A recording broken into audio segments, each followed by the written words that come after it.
What's going on tonight? Oh, not a whole lot. How are you doing? Not too bad. Can't complain. Oh, you can I was always trying to think of a complain and nice. you just choose not to. Yeah, I was trying to think of a nice, like, mellow thing to start the evening. I don't know if you caught last night's show. It was a No, little I goofy. was in bed by the time you started last night. Oh yeah, I don't know what made me decide to go live, but it ended up being an interesting time. We ended up running into one of those people that likes to debate. But well, it's funny because Pesci was on here. I don't know if you've met Pesci I on don't think panel I at have. least. But he's the one that runs the PWO, and he sends a lot of folks over here. We got some mutual friends, and then this guy shows up. His name's Ghost, and not the Ghost that we know. And just he Oh, said, so there's "Yeah, I more than usually, one ghost? yeah, there's all kinds of ghosts apparently, and they seem to frequent the paranormal channel." Huh? But That sounds about no, right, doesn't it? yeah, exactly. But no, he said I just came from a debate channels, and I said, "Oh, do you want to debate or something? Is that what you're looking for?" And he didn't have any topics, and we kind of like jumped around and we were just talking a little bit, but it ended up being he ended up calling Mudrabbit some wild names, and then called Pesci some wild names, and just ended up getting himself kicked off, and yeah, it was weird. It was a weird Well, I'm conversation. sure Mudrabbit dealt with it just fine, but Oh yeah, no, she was fine with it. Yeah. No, Pesci looked at it like, yeah, buddy, you're the one who said you wanted to come on here and debate. I don't know why you're getting so upset calling people names, but that's not debate. Debate's no. arguing. Oh no, there's Not going to be a attacking. there's going to be a great clip of he said something, and then he goes, "Yeah, what do you have to say, bitch?" And then I said, wait. I said, why are we going to ad hominem attacks? And I was like, you can't be calling people names. He goes, I didn't call anybody any names. And I said, what are you talking about? I was like, you just called her bitch. And then he goes, oh yeah, I did just say that. I'm sorry. I'm like, that's gonna be a funny clip later. Everybody's like, leave it up. I'm like, no, I can't leave those up because he says some wild stuff that I probably should cut out of it. I shouldn't Like, probably have on my channel. right. Like there's some stuff like he used the R word a couple times, and yeah, he's a little loose with it. And then we got into the Some topic of people like, don't have the proper filters for the yeah, internet. I mean, yeah, that's simple truth. that's what Mudrabbit calls it. She calls it online etiquette. She goes, Yeah. there's a certain group of people that have it, and then others just are meant to come not out even and poop on the close. world. Yeah. Like to watch the world burn. So where are you at? Still in Arizona? I'm in Oregon. No way. You made it all the way back to Oregon? I'm in Bend, Oregon right now. Nice. Yeah. Okay. In the trees. I love it. Where'd you guys go on the way? Anywhere fun or just hauling all the way? Well, some places more fun than others, of course. But yeah, we went well, God, where was I? Golden Valley last time we chatted. Okay. Yeah, you were in northern Arizona. Yeah. Went through Nevada. Stayed at a couple places in Nevada, of course. Took a trip through California. Was not. You gotta stop at Area 51 for me. If you keep driving by. I keep driving by. Yeah. I need you to stop at Area 51 for me. I need to live vicariously through you. One of these days we will stop in that area and drive up to the gates. There you go. Snap a picture. I'm gonna say that's instant. If I can get away with it, yeah. Oh yeah, you'll get away as long as you're not crossing the gates and getting wild. Fly the drone out there, right? I'm saying I'm pretty sure the airspace is restricted. Yeah, I don't think they'd let me lift the drone off the ground for sure. Yeah, we we decided we're going to go to this campground and it's out about 3 miles out of dirt road. Well, right before we got there was a big old rainstorm. I got the motorhome stuck. So you guys, how'd you get it out? Inches of mud. Unhooked the Jeep. The Jeep was no problem getting out. But nice. I was climbing this hill climb, and all of a sudden it just went. Is the Jeep like lifted and stuff too, or? Oh, the Jeep was riding high on the mud. The motorhome just weighed so much it just sunk right down in. And okay, my traction control's kicking on. That means I'm spinning my tires. All right, stop, park. Hope I don't slide back. And I ended up having to back the motorhome out 2 miles on this road that was slime the whole way. Gosh. Was it because it was like dry and then it just got downpoured on, or what was it? Yeah. I mean, usually it's like a dry, rocky road. Oh, okay. So I didn't worry about it when I pulled in there. I was just wondering, so it probably just didn't absorb it and it was just all sitting on the surface and you guys got buried? Yeah. Yep. Sunk right down. And like, luckily I was on a hill.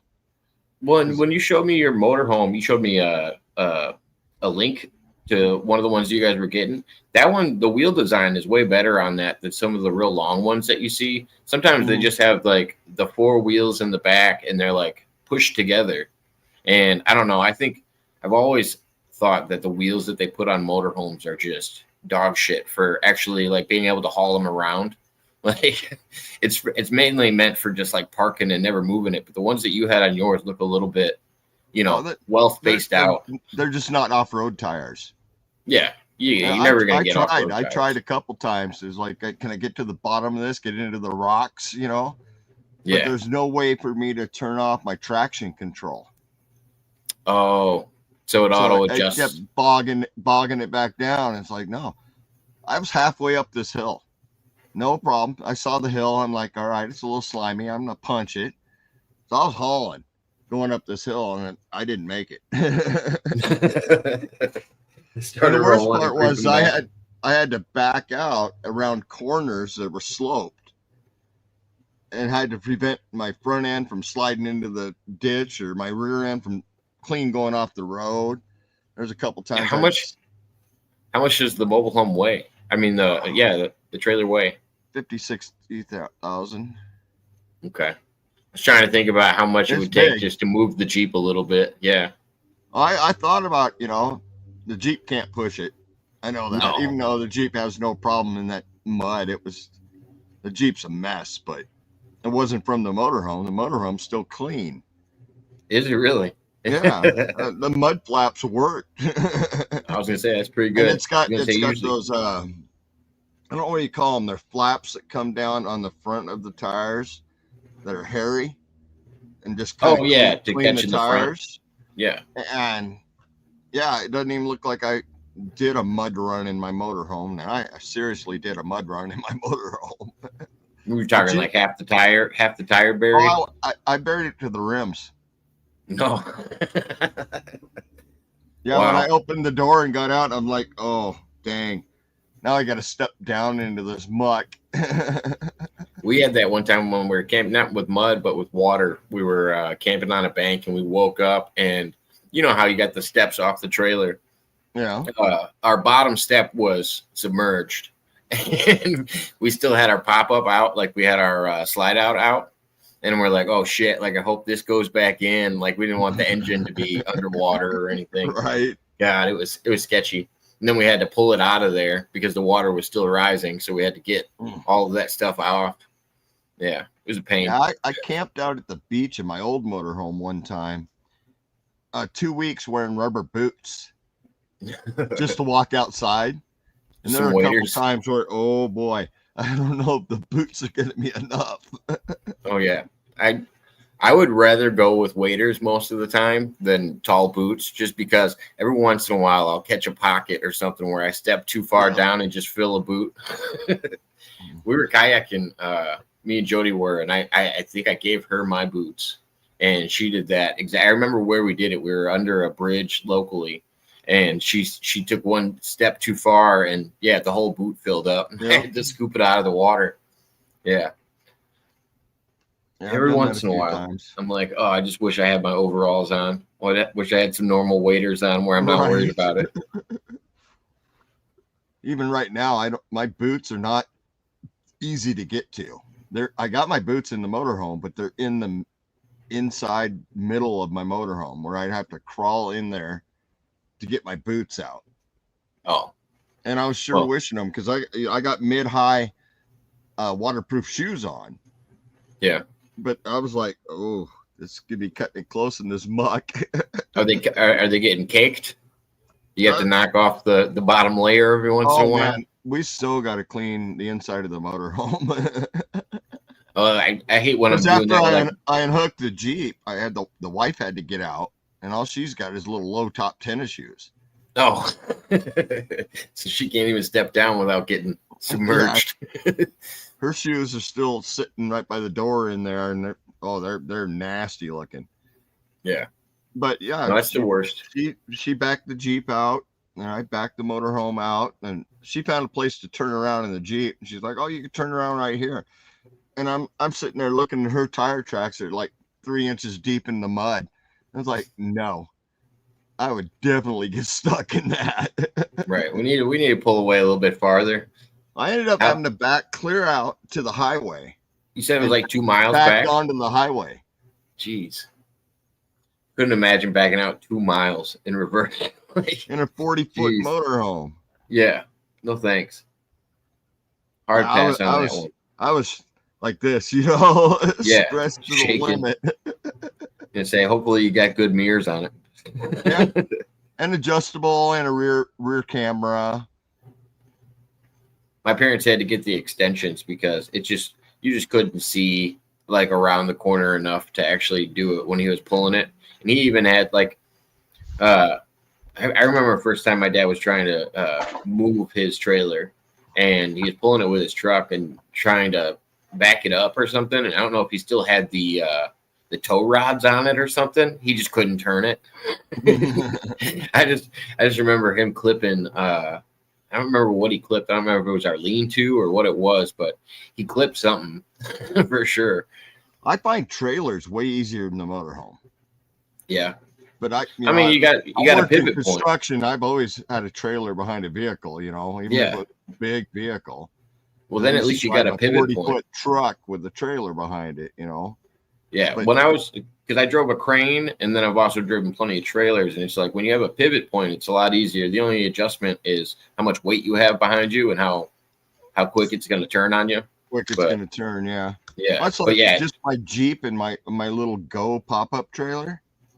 You turn the wheel on that Jeep, that thing goes boom, done. That means you turn a little bit at a time. But with my Jeep behind my motorhome, I can't back up.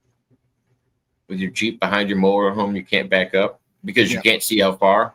No, because the steering wheel's unlocked. Oh, okay. So it'll go where it wants. If I threw the wife in the Jeep and I said, just go the direction I want to go, it'd probably work. Yeah. But as a vehicle behind, it's not like a trailer. The front wheels on the Jeep are loose. Yeah. So it'll track wherever it wants. I could back up a couple inches or something, but so many times it's like, nope, got to unhook the thing. Where was I? Tonopah, Nevada. And we stopped there at a casino for the night. And I'm trying to cut this corner. And I went over the curb with the motorhome, no big deal. And I'm looking at the Jeep in the rearview mirror going, we got to go unhook that. It's going to go over the curb, the rock wall next to it, the whole works, right. It's got to turn the wheels or something. Yeah. So we unhooked it and made it no problem. But there's been a few places like that where we're not going to make it unless we unhook the Jeep. Yeah. No, I mean, it takes probably some getting used to. I remember trying to explain to somebody just how to do the what's it called? The crane that I was driving. And it was long, but it's like trying to explain to somebody how to aim with the outside tire is really hard to do if they've never done it before. I'm like, you don't know where your pivot points are, Yeah. Yeah. I'm like, I just overshoot everything. I'm like, it's kind of the simplest way to explain it to people. Just overshoot everything. And just know that if your front tires don't make, or if you don't think you're gonna make it when your front tires get back, it's like back up right then. Don't commit. You can usually tell when you're about to take out a corner, but I don't know. Some people can't tell. It's weird. It's hard with that depth perception. I watched a lot of educational videos on driving big rigs and buses and stuff like that, you know, before I started driving the motorhome. Mm-hmm. But heck, for years I was driving a 40-foot, basically a van, towing a 40-foot trailer behind it for construction. Oh yeah, well that'll get used to anything. Yeah, that was so much easier to back up though, even with a trailer behind it. You know, boom, boom, boom, right into spot. Just backing up the motorhome. Sometimes I get it perfect, you know, because it is only 40 foot. As long as I can see my pivot point out of my mirror, I'm good. And I got the double mirrors. Yeah, and you got a pretty good gauge for how far you can go back with it. Yeah. Now, luckily, where I'm at right now, it was not a problem. What's the weather like out there? 65 degrees and sunny. Nice. It's about what it is out here. About 65. We got rain coming, but it's been nice and sunny. Got a huge pile of firewood out here I've been cutting today. Nice. No fire bans going on or anything? Not yet. That's good. And this place has got so much firewood laying around in the woods. How much longer is their spring? Are they still in spring? I don't think we've hit spring yet. It was 30 degrees this morning. Oh, okay. Which was fine. I slept great in the hammock. I mean, I got all these trees. I got my hammock hanging outside. That's why you don't see it behind me. Yeah, I'm gonna say as long as you got a good sleeping bag, that's perfect temperature.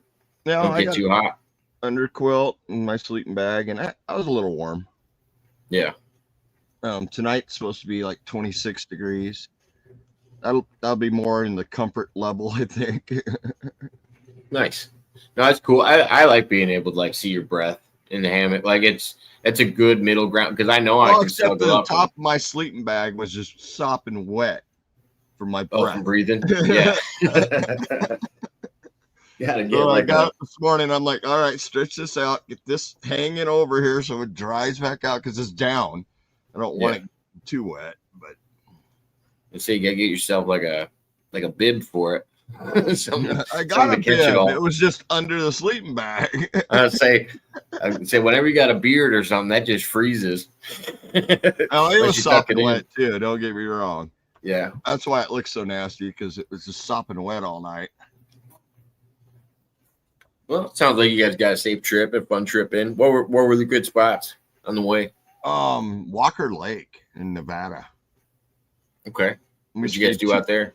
You guys get we stayed 2 days at a BLM campsite, $6 a night.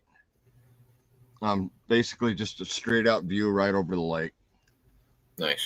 It rained. Big lake, yeah.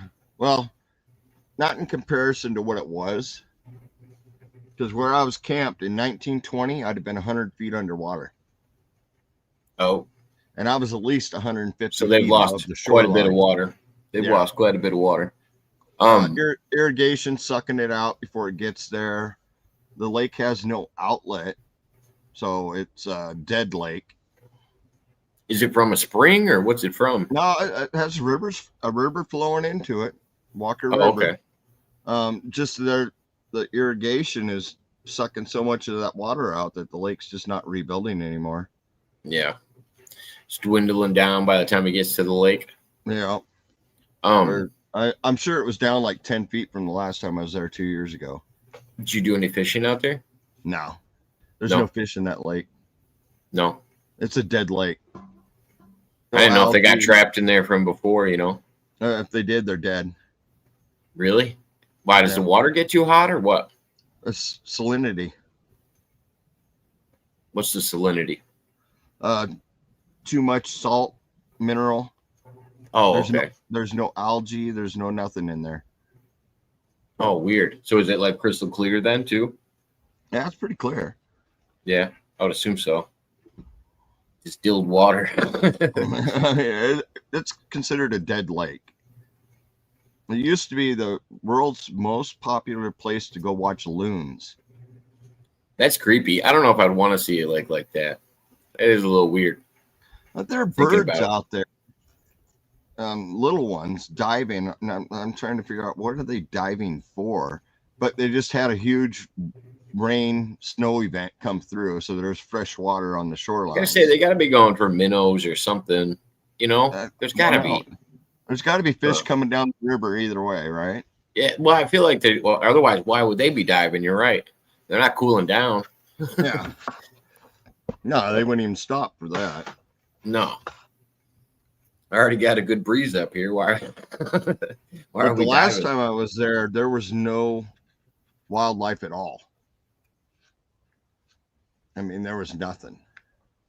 And birds don't even migrate there to just chill. Man, it used to be, you know, everybody went there to watch the loons. That was in the 1930s, 1940s. it's a crazy thought. Go to that place just for the loons, which loons are awesome. So, do loons have the really like wide span and are pretty big? yeah, and they can dive really deep. Okay. I was trying to figure out what these birds were that I saw when I was in Sylvania. It was they were doing like this like cracking noise on the water, and it sounded like lightning strikes. And they were doing it right on the surface of the water in the morning. It was the craziest noise I've ever heard a bird do. Like, because they weren't doing it with their mouths, they were doing it with their wings, and they were like doing something on the surface of the water. It's not a loon. No, it doesn't sound like a loon. You were talking about diving. Yeah, when you were talking about diving, I was like, no, it wasn't that kind of a bird. This bird didn't dive. It was a big bird. Yeah, there were no geese, no ducks. But it was bigger than a goose or anything I've seen before. But yeah, now it's wild that a body of water just doesn't have any life around it. That's, you know. That's man's problem. Yeah. Because we drove from there up the river. Would saltwater things live in there, or is it even too rich for that? I don't think there's no way to get access to saltwater critters. Oh. Because it's so far from the actual saltwater. No, I know. I was thinking of humans bringing stuff in like we always do. That's quite possible. I'm going to say somebody goes and set their saltwater crocodile in there or something. That's what it'll be. It'll be something dangerous. Right. That's what we need. Saltwater crocodiles in where'd you say it was? Nevada? Yeah.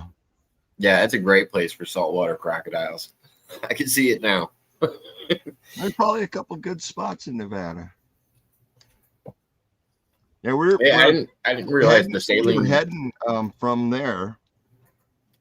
We're gonna go through Reno and go north up to Bighorn Springs. And my Garmin GPS decides to reroute us an hour and a half away. Why? Did you ever figure out? Never figured out why. And we get over the around the reroute up through the mountains and everything else, and we get around and we're coming back over to connect into the same highway we were on. And it kept saying 20 minutes from Reno. And it's like, I was in Reno farther away an hour and a half ago, you know? Yeah. Like, I feel like we've been turned around. I hate my Garmin. Well, you're supposed to update them, and I haven't updated mine since I got it. And I had 30 updates I did yesterday. Yeah. When we got here, I was like, wife's like, well, there's a ton of updates. And I was like, well, I just want the footage. Right. You know, from when I got stuck up in there. And it records it? It records it? All the stuff. Then she sends me a link, and I got 30 seconds of me sitting in a parking lot. It's like, oh, yeah, I need that. Not the one I was looking for. I think I was at Walmart or something like that, you know. Oh, man. But it only saves it for like 24 hours. Oh, okay. Yeah, mine, the one camera I have that I mounted on the back of, I got a Temu camera, and I think it has Japanese commands. I'm pretty sure, because I translated it, and like some of it means start and stop, and I just don't know if it works in English. So, or I can do it manually when I push the buttons. I can turn it on and off. But I got it for free on Temu, and it's just a back-mounted one on my like right above my hitch. It's like sitting right above my plate. So I don't know. It's nice to have on the pickup truck. I think it's funny when people try to ride my ass when I have a hitch. Like I just think they're silly. Like they don't realize that you're just gonna mess up their car. Yeah, you're not gonna hit me. Right. Yeah, I got this little bumper back here that you can't see that's about to go into the front of your, I don't know, your grill at least. On my Jeep, you would actually hit my spare tire before you hit my hitch. I always thought those would be perfect for bumpers. Tire, yeah, which is great when you're walking around. You don't got that knee killer. Oh yeah. I just remember it's back there. The gates open, then you really got to watch yourself. I thought that was a crazy law, and they made it just because some state trooper didn't realize he was walking around a truck or something and got the hitch, and so all of a sudden there's a law that you have to take them out unless they're permanently welded on, depending on where you're at. But in Illinois, I think it is you're not allowed to. If it's a temporary one like that slides in and out, you're supposed to take it out whenever you're not hauling. And I'm like, oh, it's a weird law to have. I've never heard of that. I've never gotten stopped for it. I'll say that. I don't know. Oh, the minute that guy stops you and hits his leg on the hitch, you're getting a ticket. Well, it's like I can tell him I'm going. I put it in before I was going to pick up a trailer. Like, there's so much gray area in it that, like, I don't know. Because sometimes you put it in and you're getting ready to go haul something and you want to make sure it's the right hitch. So it's like, yeah, I put the hitch in before I went and picked up the trailer, or I just dropped off the trailer. I put mine in like 3 months ago and just haven't bothered pulling it out and put the plug. You know, I got a plug cover for it. Oh, nice. But why? I can walk around my Jeep. My tire sticks out further on the back of the Jeep, my hitch. I probably shouldn't even say that. Does make it hard to hook up because if it's too high, it'll hit my tire.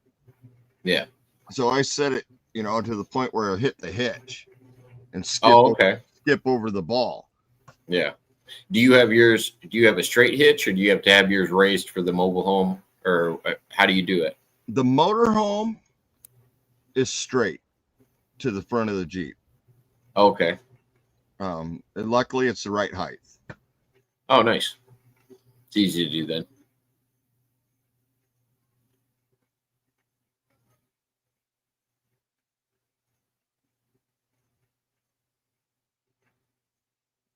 I don't think it's my internet. You back? Yeah. All right. Yeah, but yeah, the Jeep's at the right height though, so it doesn't. You don't have to do anything crazy. I don't have to worry about it from the motorhome to the Jeep. It's flat toe. The Jeep, it depends. There's been a couple times where I've had to reverse and lower the hitch, depending on what I'm hauling. Yeah. But the Jeep actually sits at a pretty good height.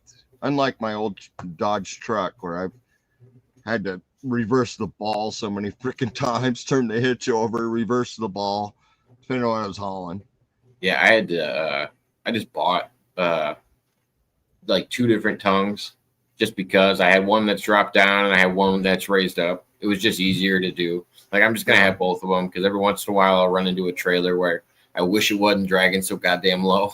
I hate when they're sitting low or when it's just not level when I'm hauling. Like, I don't like that either.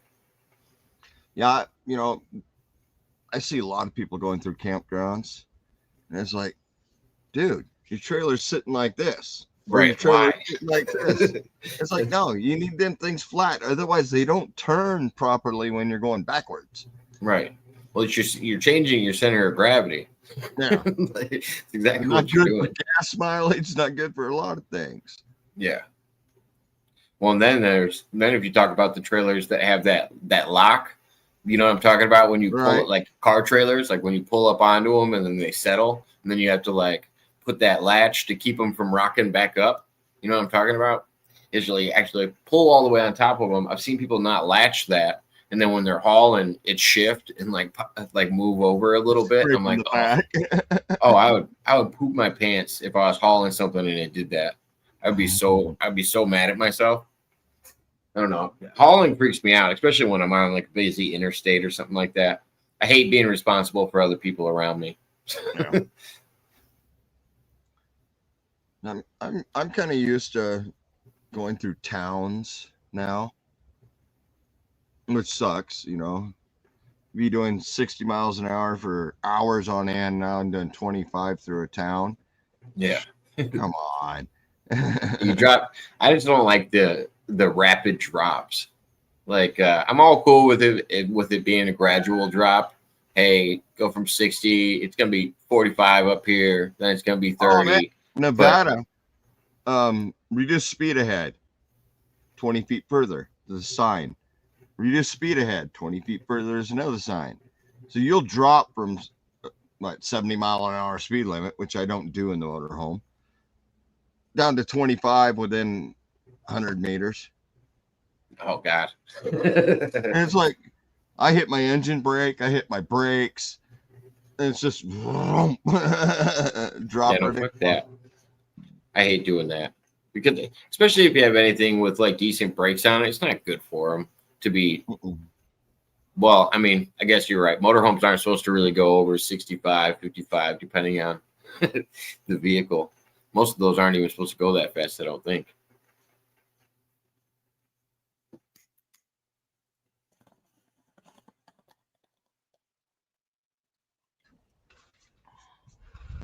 Don't get me wrong. I can do 70 in this thing, no problem.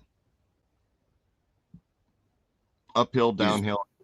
There's been times it's like, oh shit, slam that engine brake, because I try not to use my brakes so I don't burn my rotors. Because in something this size, you can burn your rotors up in a heartbeat. Yeah. I would assume so. It's a lot of weight to stop. Yeah. Well, my Jeep has braking on it also. Yeah, it would have to have you have to have the electrical hookup so that it trailer applies brake, the brakes. Yeah. You know, yeah. Which helps quite a bit. Because if I slam the brakes down, I can stop pretty darn quick. But everything in the motorhome goes forward. Exactly. That momentum's got to do something too. It's got to dissipate somehow. There's been a few times like, oh, I don't even want to look. Luckily for my seat, I can't turn around and look in the motorhome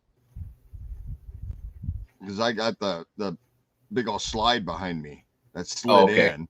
So I the passenger seat, is it a pivot? The passenger seat? They both can pivot, but the wife's like, I'm not turning around either. I don't want to know. That's for later me to figure out. Yeah, we'll figure it out when we stop. What exactly wasn't secured enough, you know? Oh man. Yeah, no, I don't know. The biggest thing with driving the big stuff is I just can't deal with other cars like that want to swoop in front of you just to save no time at all. And they don't realize that this thing has to stop differently. Front collision warning because people cut me off. Yeah. On ramps, people will see it and it's like, come in, and they're not doing the speed limit when they enter the highway. No. You know, and it's like in California, the speed limit is 65. Well, I'm towing, so you can only go 55. Yeah. It's max speed. Do you have lane restrictions as well, or no? Oh yeah. There's a lot of times there's lane restrictions. Trucks to the right lane or the right 2 lanes. A lot of that kind of stuff. And I'm considered a truck. Yeah. Well, I mean, most people don't understand that either. So, and I think that really kicked up after COVID when people took a big break off of driving and then started driving again. Like everybody seemed to have forgotten how to drive, especially like what lane they're supposed to be in, how to pass. Like, I don't know. I have no faith. I only pass when it's necessary. I don't like I don't even take. I'll get in the right lane going up a hill, the truck lane. But goddamn, if they're not making the hill, I'm going around you. Right. You know, because I can make the hill. Well, yeah, and depending on what the trucks are hauling, you can't even tell if they're gonna slow down on every hill and drop 15 miles an hour. Yeah. Well, I don't remember where I was, but I remember this one truck. We kept passing each other. Every time we hit it uphill, I'd go around him. Yeah. And eventually he'd come right back around me. I never understood. I did that all through California, and it drove me absolutely nuts. Oh my gosh, the hill. Well, it wasn't even hill driving; it's like mountain driving. Right. I mean, I'm just not used to driving in that stuff. And yeah, some of the rules out there for like pullover spots and like letting people pass you. Oh my gosh, that was just. Oh, there's been so many spots like that, and it's like I won't fit. Right, I can't even pull over here. I'm 65 feet long.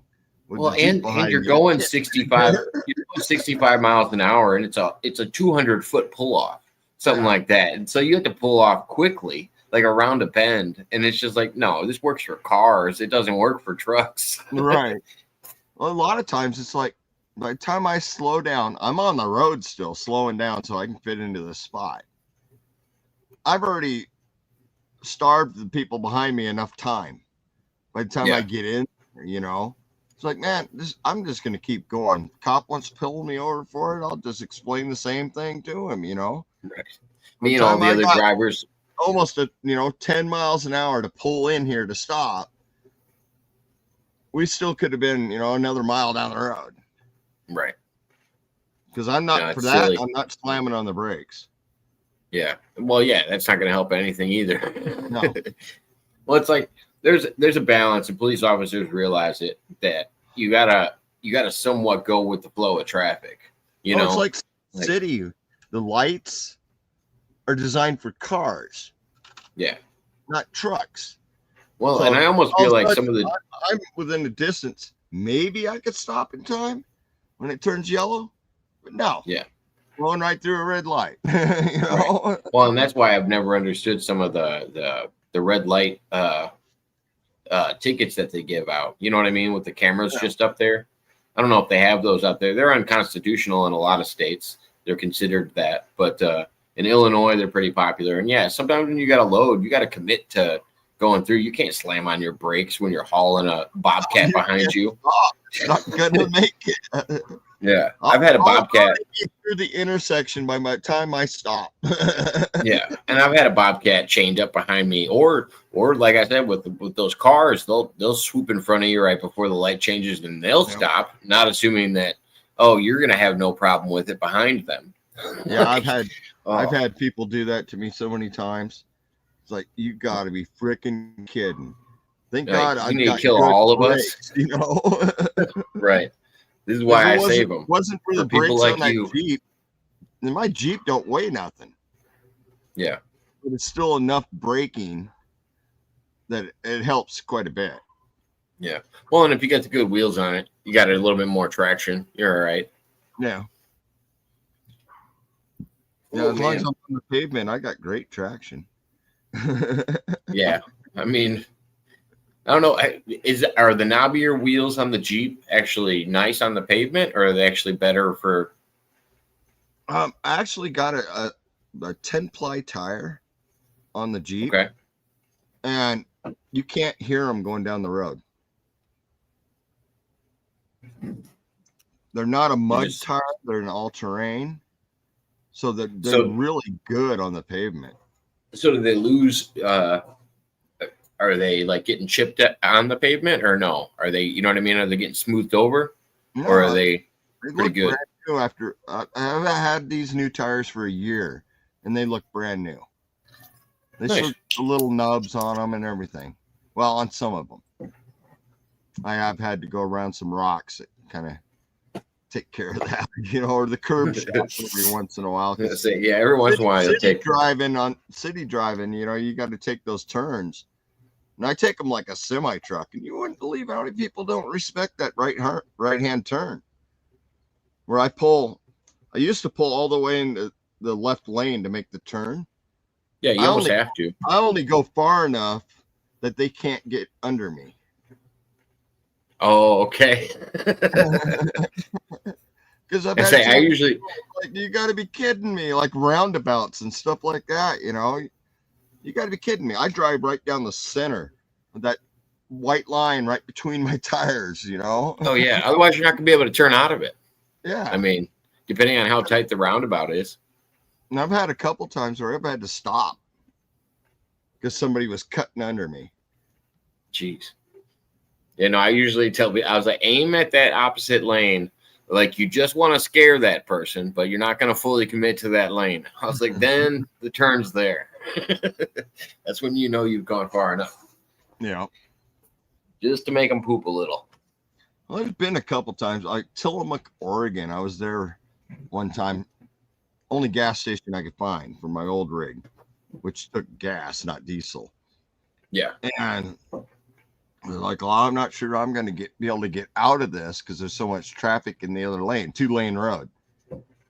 And it's like, no, I started pulling out. They started hitting their brakes and backing up. I did that. I was going through a traffic, I don't know, it was like a traffic pull off. They were trying to just move this traffic out of the way for something. I don't know what it was, but there was this little Dodge Neon or something. And I'm in a huge dump truck.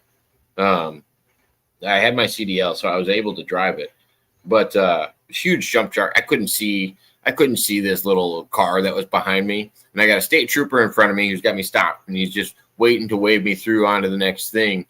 And then there's a semi turning out in front of me, and I can tell he doesn't have enough room. I can see that he doesn't have enough room. And so I honked my horn 3 times. The state trooper's already telling me to back up a little bit. Right. And I honked my horn 3 times, throw on my reverse, which is also beeping. And this person is so into my fucking hitch on the back of my car that they can't see my lights. They can't see me backing up. And oh yeah, I just hooked her right under the hood and backed her up with me. We gave the semi enough golden room. Rule. You can't see my mirrors. I can't see you. I can't see you. And so what happened? I didn't even feel it. That's how small this car was, and I didn't even feel it. And the state trooper waved me through, and I went through. And meanwhile, they're freaking out behind me. And there's a lady driving, and then I guess her mother is in the passenger seat. And like I'm going because I'm headed to get some more mulch to load up in the back of the dump truck. And I was just I'm like, I don't know, 2 or 3 miles away from where I was going. So I just head on, and they're following me now. And I'm like, oh, that's the car that was behind me. Oh, okay. I wonder if they're going the same way as me. It's kind of a popular highway. But then I pull into the place, and they're pulling over next to me, and they're like, we've been chasing you for miles. I'm like, I'm going the speed limit. I was like, I'm just going to this landscaping place. I was like, what's up? And they were like, you backed into us, and my mother's got a heart condition, and blah, blah, blah, blah. And I'm like, just call the police. I was like, just call them. I was like, I was just in front of a state trooper. I was like, if there was an issue, I assume they would have told me to stop while I was there. I was like, I didn't see anything. I was like, I didn't see how close you were behind me. I'm sorry. I was like, but yeah, they ended up waiving the whole thing on the insurance because the person was riding too close, especially in a place where the police were like directing us through traffic. Right. And they knew, they were like, there's no way he could have seen that person. Up. You're in fault. Right. I was like, yeah, if I can see that the semi is going to hit me, and the state trooper can see that the semi is going to hit me, and you can't see anything because you're under my back wheel already. Like, I don't know what to tell you. The passing lanes, you guys got those? The extra passing lanes and stuff like that? Well, it's it's the left lane. It's the farthest left lane. I had a triple trailer that decided to pass me within a quarter mile of the end of the lane. Oh. And it's like, all right, cruise control off. All right, engine brake on. Because obviously he was either going to run me off the road. You know, so you might as well commit to it. And we're doing 65 miles an hour, and I slowed down to 45 to let this guy go by. And I followed on his ass for the next 20 miles. Ooh. That shit pisses me off. You know, you're going to pass me. Go on, you know? Yeah. Well, yeah. Or at least maintain the fucking speed. Like, don't get in front of me to go slower. And don't get in front of me. Oregon is 60 miles an hour, you know, which is what I average in my motorhome, 60 miles an hour. If it's a big, long flat, I might do 65, you know? Yeah, don't go in front of me and go slower, and don't get in front of me and then stop and turn. Those are my two pet peeves. Getting in front of me because you think you're saving 2 minutes to stop me so you can turn in front of me. No thanks. That one really sucks. Oh yeah. Because there's no choice. It's just like, oh, all right, I guess we're stopping now. Yeah. Oh yeah, no. I've gotten to the point where I won't take the fastest route to anywhere anymore because of how much driving I did when I was younger. And it was illegal driving. Like my boss had me driving CDL trucks at 16. Like I wasn't even old enough to get my license for it. I've never had a CDL. Yeah. Well, I don't have a CDL anymore. I have the one right under it. I just have stuff where I can do air brakes. So I can do like buses, dump trucks, stuff like that. I don't need to go much bigger than that because I'm not driving semis. And I don't know. I just got so burnt out of it, waking up at 4:30 in the morning, and like as a 16-year-old, I'm like falling asleep behind the wheel. Like I'm not. Yeah, because I didn't get enough sleep last night. Right. Yeah. I'm like, this isn't for me. Like I ended up saying that to my boss. I'm like, no, this just isn't something I should be doing. I was like, I don't feel safe around other people with this much weight at this early in the morning. And I was like, I just can't do it. Yeah. You either got drunk drivers or you got drivers that are still half asleep. Oh man, I've seen some wild stuff on the interstate. There's one morning, it was super snowy. I remember I was driving to Chicago and I probably left at like 5. I knew I wouldn't get there till 7 just because of traffic. So I left at like 5. And the first off ramp I got on, this person fell asleep behind the wheel, hit a bank right off the side, and sent their car probably 40 feet into the air. It was the craziest thing I've ever seen in the morning. And I'm like, holy crap, like, do we pull over? Like, what do we do? And I've always been told, like, you're not supposed to touch them or do anything, just call it in, or because if anything, you'll make it worse, or they'll try to sue you nowadays just for trying to help. Yeah, that's the crazy thing. You can't help people. Everybody's so suit crazy. Get in trouble for it. Right. Where back when I was younger, it was like, oh, if you didn't help people, you were going to get in trouble for it. Right. Like, how did you just drive past this? Yeah. No, I don't know how many times. I had a truck blow a tire right in front of me. Oof. I saw it. Like blew the tire or like lost the outside layer? He was in the left lane. I was in the right lane. And he was about, I don't know, 50 to 100 yards in front of me. I saw the tire and I was like, all right, I'm slowing down. I ended up running over his tire, but I took at like 25, 30 miles an hour because I was almost a dead stop at that point. I'm going to say, because because I asked my brother had this happen. He was driving an SUV. I think it was a Jeep, like not a real Jeep, but like one of the enclosed Jeeps. Right. And he had a tire kick off in front of him and it went through his windshield. And he had to pull over and he's like, he goes, I didn't know what to do. He goes, the whole rim, everything went through the windshield. I was like, you're lucky you didn't die. I could only imagine, like, that's the scariest because I've seen the top layer come off and I've been scared just seeing the top layer come off of somebody's wheel. Well, that's the first time I've seen the tire shred. Yeah. In front of me. But man, I've seen the dual wheel come off a truck one time. Oof. Like a dually? Like the whole highway. That thing was going down the highway something fierce. And you got 2 tires and an axle. It's like you wouldn't believe how fast the whole highway just came to a stop as this tire is just flying down the highway. Oh, I bet. Well, and because I've had somebody tell me how hard it is to change a dually tire because at the time, I think the only dualies that I knew of were the Dodge Rams. Dodge Ram made a dually that everybody was buying all the time. The vans, the trucks, and they had the whole works. The trucks, they had the 4 back wheels and it just seemed to do really well. But they were just telling me it's almost impossible to change the tire. You got to take it into somewhere. And I could only imagine that's probably what happens is if they change it wrong, it's loose and the whole thing comes off or something. Oh, never mind. There was another scary one too. I was with a crew of guys, and we always carry plywood with us on the trailer, and we have to use it for all the machines to pull onto people's yards because you don't want to leave tire ruts. And you're supposed to nail down the plywood when you're driving on before you drive on the highway, and it's so they don't fly up and so they don't take off the back. Sure enough, my boss was driving the car behind us, and he had the one with plywood on it, and apparently some of the guys didn't nail it down. I wasn't responsible for it at that day, or at least I didn't feel like I was responsible for it that day. And one of them took off, and he was on the phone with me. We were both on Bluetooth talking in the car, and he goes, "Oh, one of them just took off."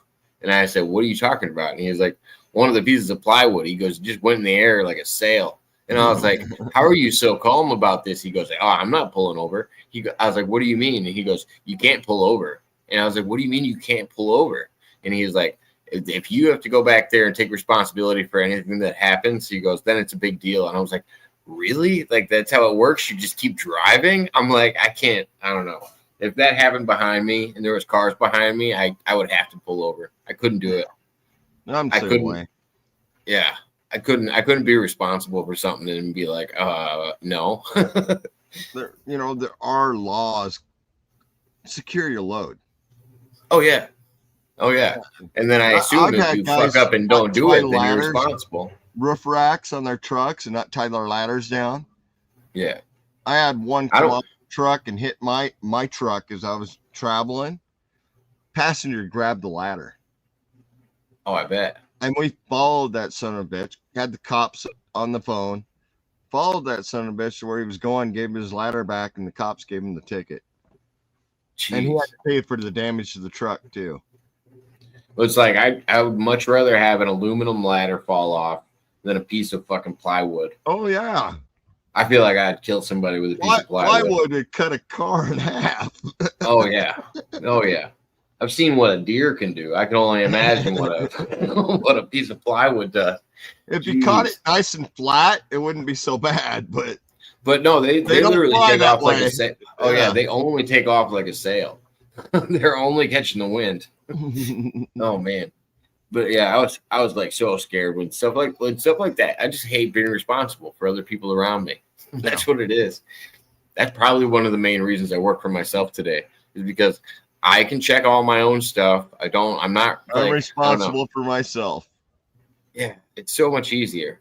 And I know at least when when I make a mistake, I can at least take responsibility for it. Like it can't be anybody else's.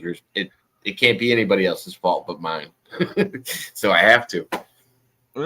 One company I was foreman crew chief for had 18 crews. I mean, I spent all day in the Jeep driving from job to job. Just 18 crews. That's all I could do during the day was control every job. That sucked. That was a horrible job. But I had so many of them, overweight vehicles in the right lane or left lane. Boss is like, these guys got to stop doing that. I've told them a number of times, you guys are an overweight vehicle.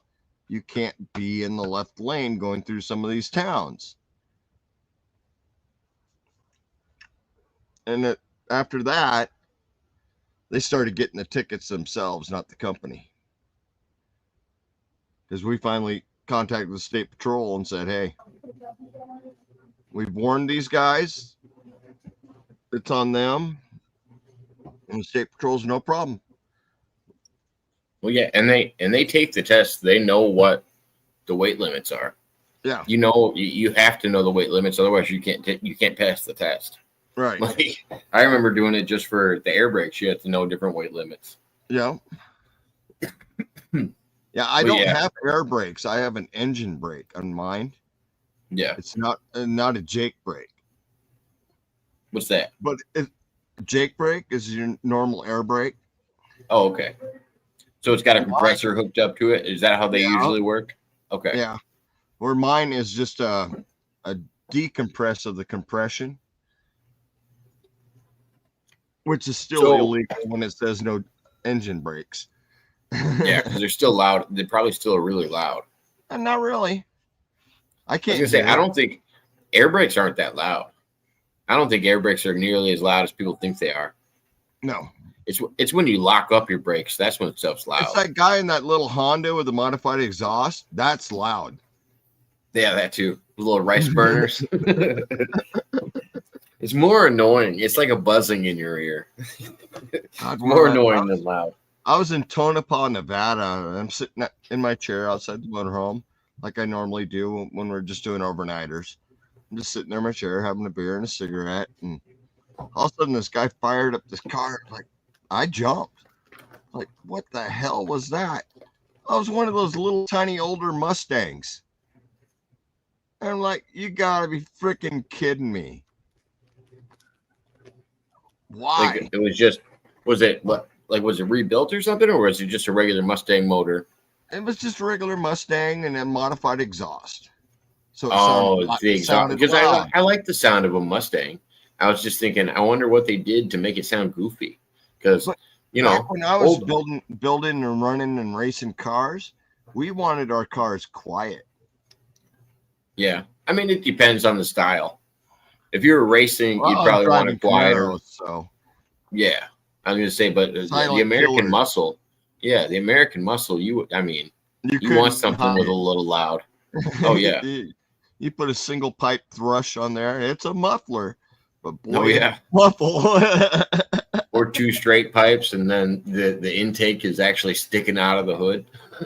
all my Camaros that I built, I put a Y valve in the exhaust. Okay. That I could control from the inside. So it'd turn it from mufflered exhaust to straight pipe. Oh, okay. I was about to ask you what the Y pipe did. I'm like, all right. Yeah, it bypasses the muffler and just shoots the pipe right out the side. Well, and that's what I thought was so silly about those mufflers that they have is it's just a piece of metal in there that's making that noise. It's just a straight piece of metal that's running across the air. Like it's nothing else. Like, I don't know. If I ever replace the one on the Jeep, it's going quieter. Oh, it's quiet now? It's quiet now, but I want quieter. You know, my mom's got the new 2025 or 2024 Jeep Sport, and that thing is almost silent. Mm-hmm. Yeah, it's insane. I've never seen. Mine's a 2020, and you can barely hear that thing when it's running. Oh yeah, and she could be wailing on the gas. You can't even feel. I don't know. I haven't been in a Tesla, but hers is probably the newest car I've been in, and yeah, you can't even feel the takeoff. Like it can go from 0 to 60 in no time. It doesn't feel like anything. Like especially because I drive a pickup all the time, so it's so light. My Jeep will set you right in the seat, no problem with that 8-speed. Oh yeah. Well, once you get the roof off and there's no fucking doors on it, you just feel like that thing is just loosey goosey taking off. Yeah, you do lose a lot of weight. I mean, I spent all winter without the top and the doors on, and you do notice the difference. Oh yeah, you definitely do. I mean, shit. It takes some getting used to. I'm not gonna lie. It takes some getting used to. Even as a passenger. Oh no, putting the top back on takes some getting used to. Oh yeah, that's my mom. Well, that's my dad's job. My dad's job is putting it back on for my mom or taking it off. Well, her job is to enjoy it. My top has all tinted windows, and after driving all winter long with the top off and having that clear view out of the rearview mirror, put the top on, it's like, oh man, I can barely see out that thing. I feel so contained. Yeah, that too. Putting the doors back on, you know. Oh yeah, like I said, just being in a passenger side, because I don't know if you do like the rope doors or those other little ones. Like My I got mom little leaves them bar just off. doors. You get the little bar doors. Yeah, my mom just leaves them off in the front. I'm like, oh yeah, this is a little weird for me. I'm definitely holding on to the handle a little bit more, even if I got my seatbelt on.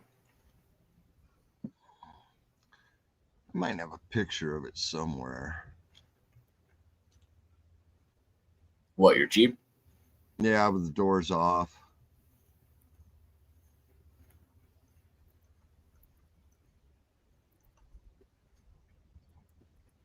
I just don't know where it would be.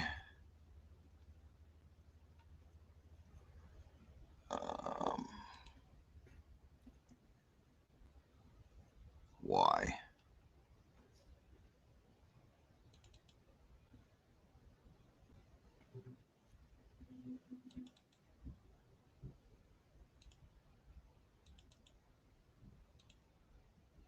I might have it only in video. Only in video? I mean, if you got one, share it up. Where'd that go? Oh, I think it just shut it down.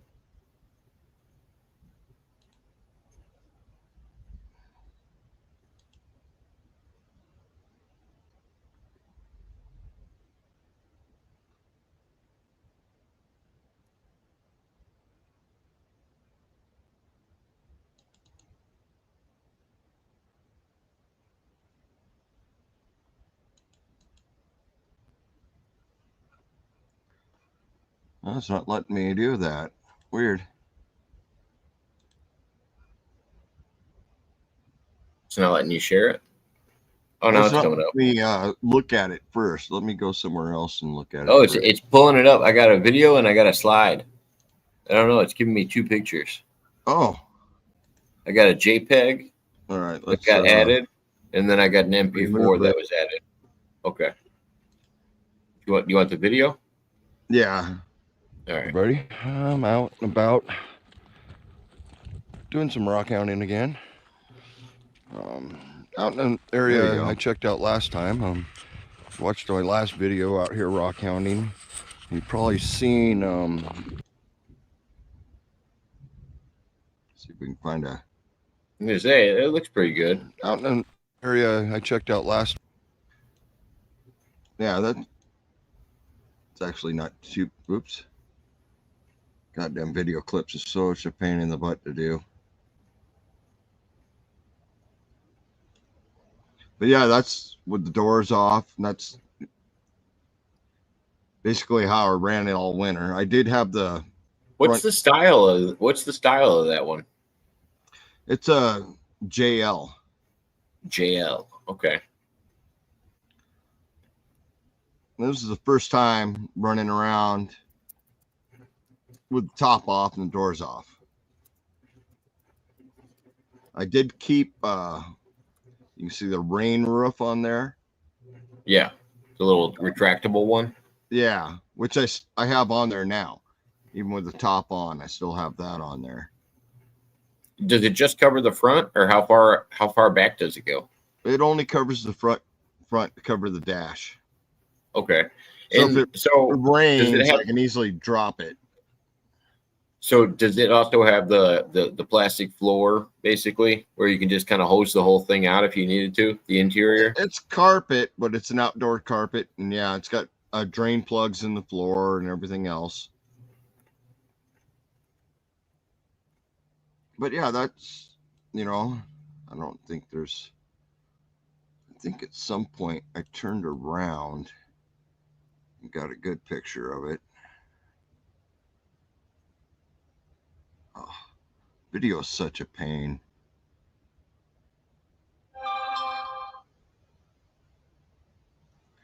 And you know me, always looking at rocks. It's your job. You're a rock hound. Yeah. It's right in here somewhere.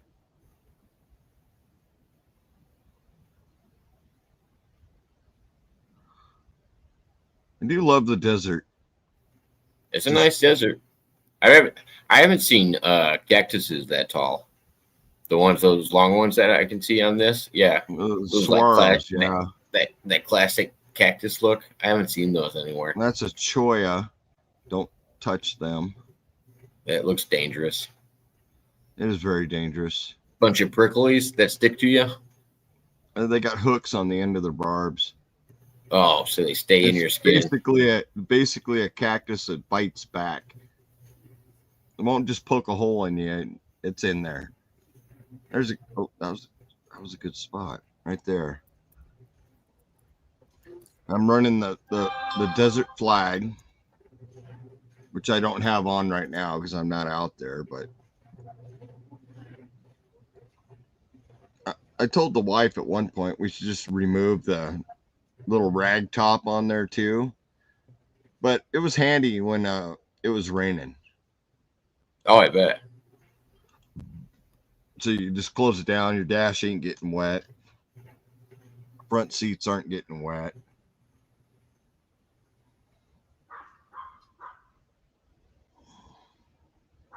I think I found all right, so this is the one.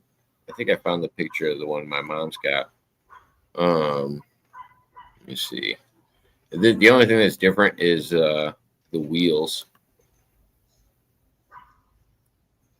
Actually, the like my wheels. The wheels on hers are a lot better. Let's see. But yeah, this is hers. But the That's a JL2 or a JT. It's a Jeep Wrangler Sport. Yeah. What year? 2024. No, so it's a JL, same as mine. Oh, okay. But yeah, the top's a hard top. There's no soft on it, and same with all the other stuff. The front hard top panels are removable. Okay. So I removed both of mine and put the rag top on there. Oh, okay. Just that front section, so I could flip it up at any point in time. Oh, nice. It was quite the upgrade. But yeah, they're nice, and I don't know. I've never been a big Jeep person, but I liked the off-roading of them. I always saw people doing like. Guy. Well, I am, but I'm a Chevy I'm more of a Chevy guy, I would say. I have Chevys all the time. I would say like trucks, my first car was a Chevy, and Dodge. I had an El Camino for my first first car. A 67 Dodge 3/4 ton with 3 on the tree. I think it was at 82 El Camino, something like that. That's pretty good for your age. I was $600, right? Like bought as is. Yeah, I paid $300 for my truck. Had a nice tape player in it. I was set. Tape player. Yeah. I didn't even have a radio in my truck. No, the creepiest thing about El Caminos that I didn't know is there's this area that's under the bed that you can access from behind the seat, and it's like you fit bodies in there. Like it's really long and it's really weird. Most people I didn't realize it was in there, but hey, I'm gonna say that would work too.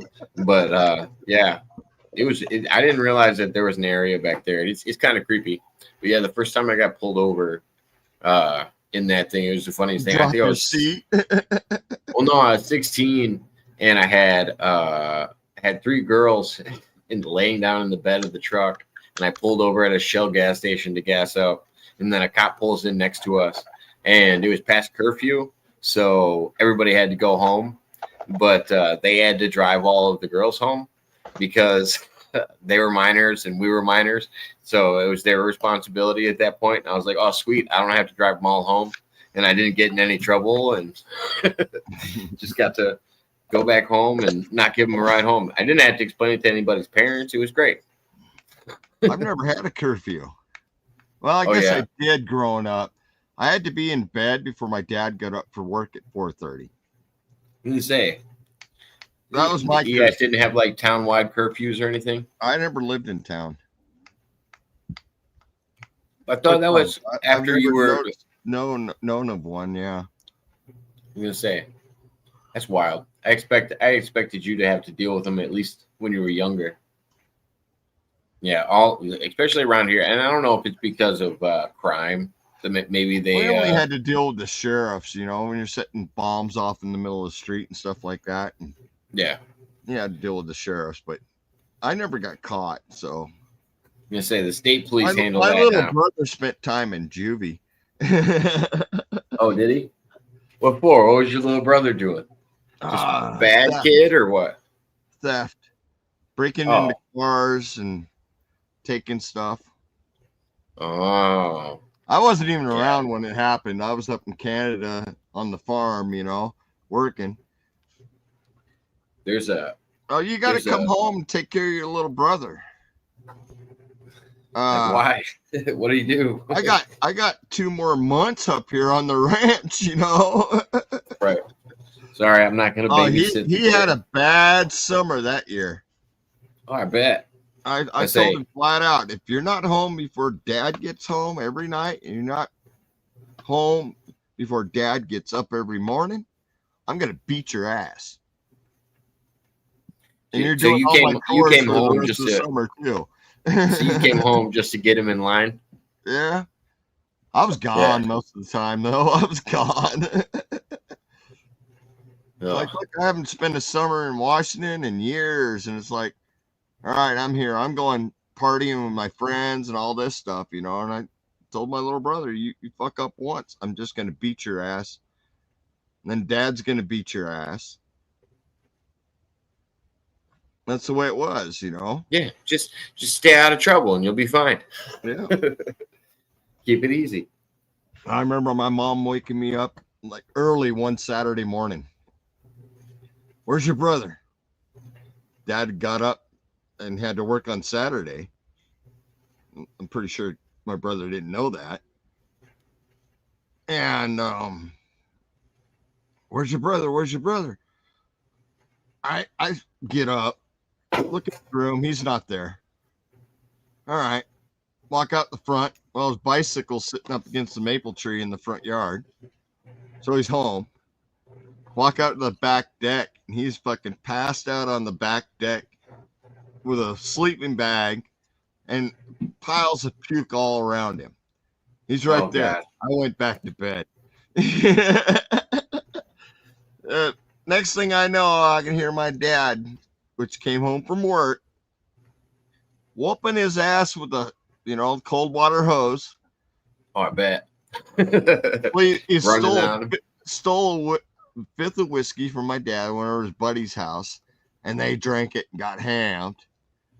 And they brought him home in a wheelbarrow and dumped him on the back deck. There's your buddies. And it's like, oh my God, Number one, don't steal whiskey from Dad. Right.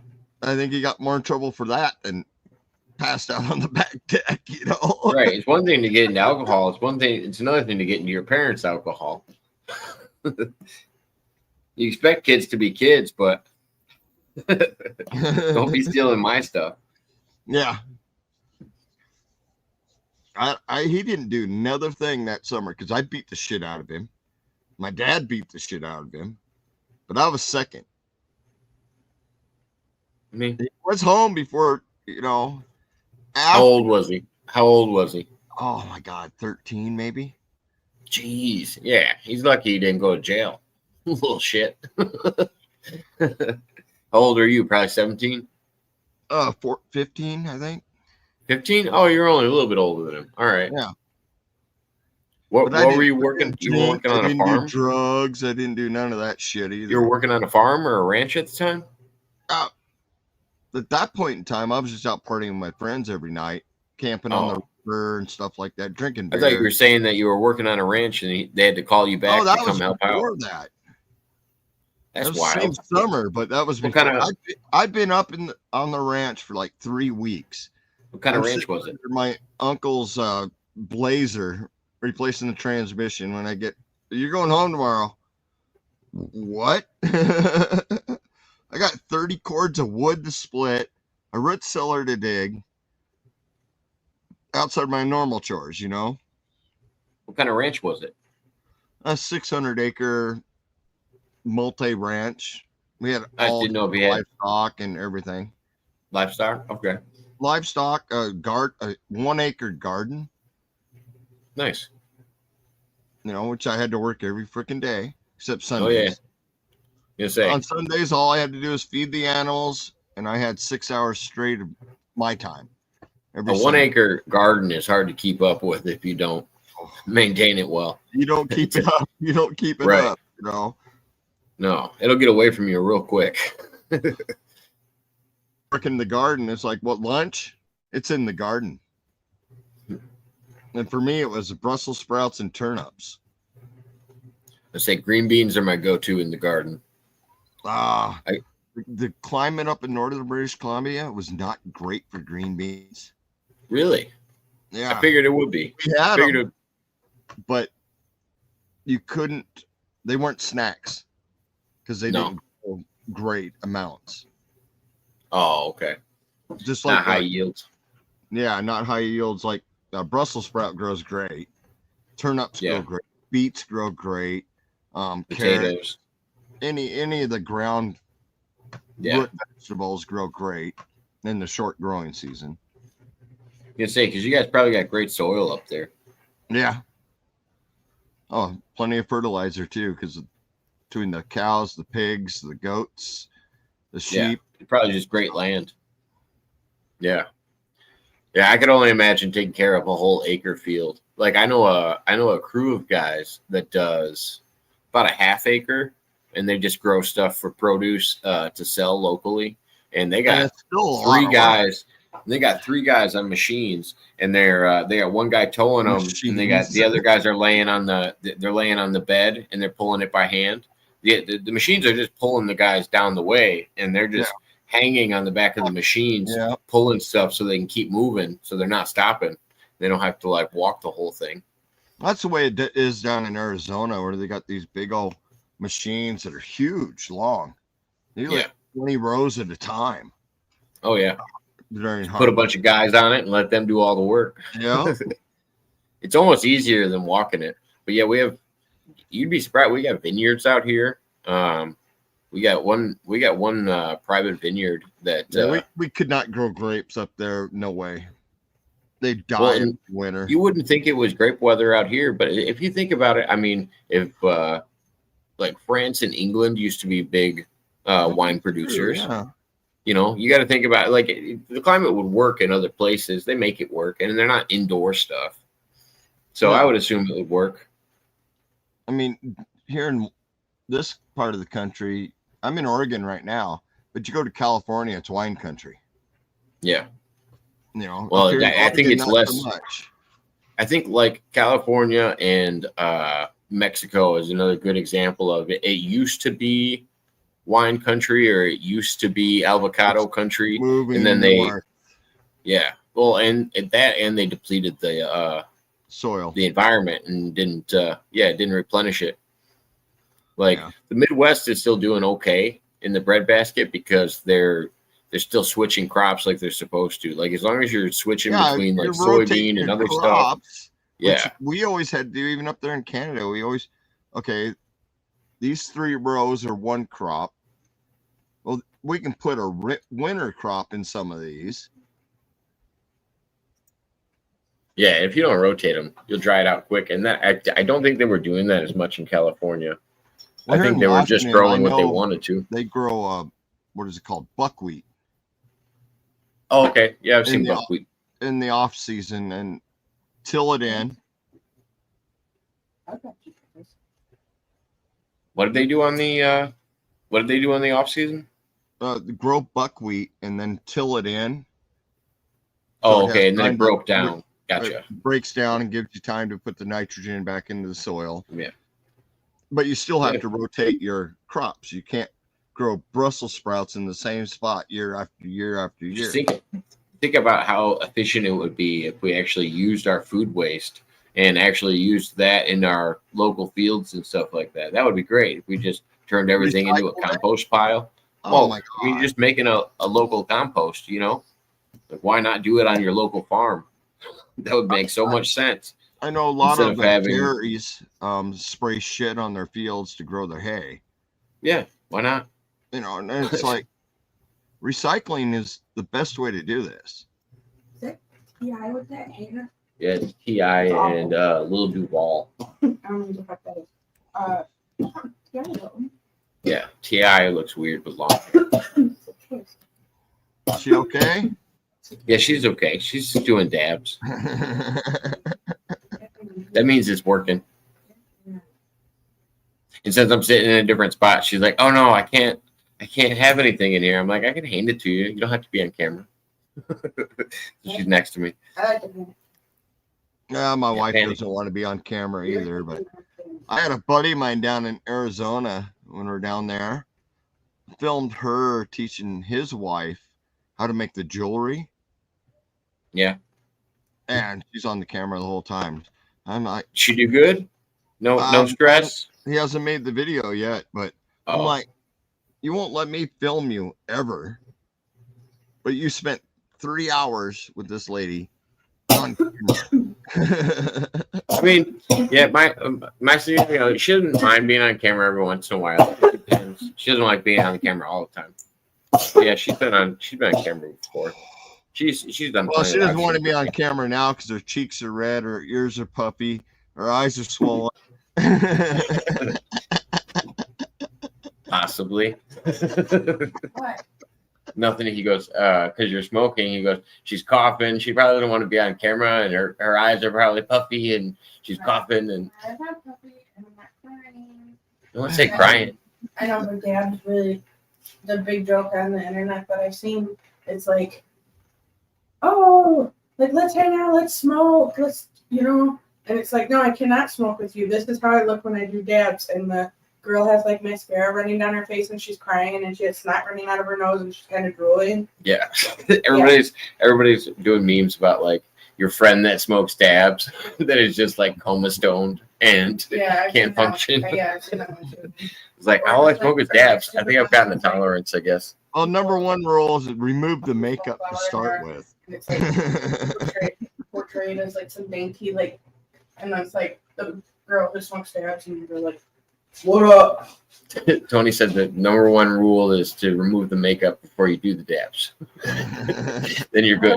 Yeah, I don't wash it off when I shower, and I come out looking like a raccoon. So that happens. But no, it's funny. I've got some funny videos of like, because Jody hates some of the people I do interviews with. Especially some of the older people I used to do interviews with, because they would be wild, and it'd be like me and her sitting next to each other, and then Rocco comes on screen, and then she just like looks at me, looks at the screen, and then just walks out of the room. Like there's always been some funny ones. There's some people that she's response just like, to Rocco though. Oh yeah. She's got most of my guests pretty much pinned. She likes Mudrabbit. She likes April. I don't think she has a problem with me too. I think she likes YouTube because we just talk about normal stuff. She likes that we don't talk about politics, and like she likes that. She likes that we can talk about. I'm not into politics, so. Well, I mean, and that makes it fun for me to not jump into those topics because I can talk to other people about politics. Yeah. It's nice not making it the center of everything. Never been into it. I'd rather talk about life experience and fun and. Oh, I agree. Some people get weighed down by it, and that's why I enjoy having conversations with you about other stuff. I mean, my best friend, I think he turned 23 this year. I was going to say, thinking about it. Impressive. Thinking about it, that's exactly why you wouldn't have liked that guy that came on and tried to debate everybody the other day. Because immediately we go into touchy, it's either politics or it's like abortion talk or it's, you know what I mean? It's going to be a controversial subject that you immediately want to jump into if you're running around trying to debate people. I don't mind a good debate. I don't at all. But it's got to be something I give a shit about. Yeah, I didn't know you did debates. Okay, what kind of debates would you like? Well, I used to like debate land with a friend stuff, of mine, like human rights stuff. We'd go 1 hour, then switch sides, and go 1 hour. argue for both sides. Yeah.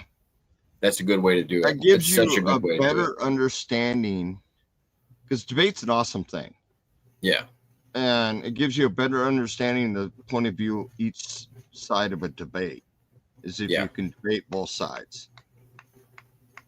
I used to put myself through, well, I considered it torture.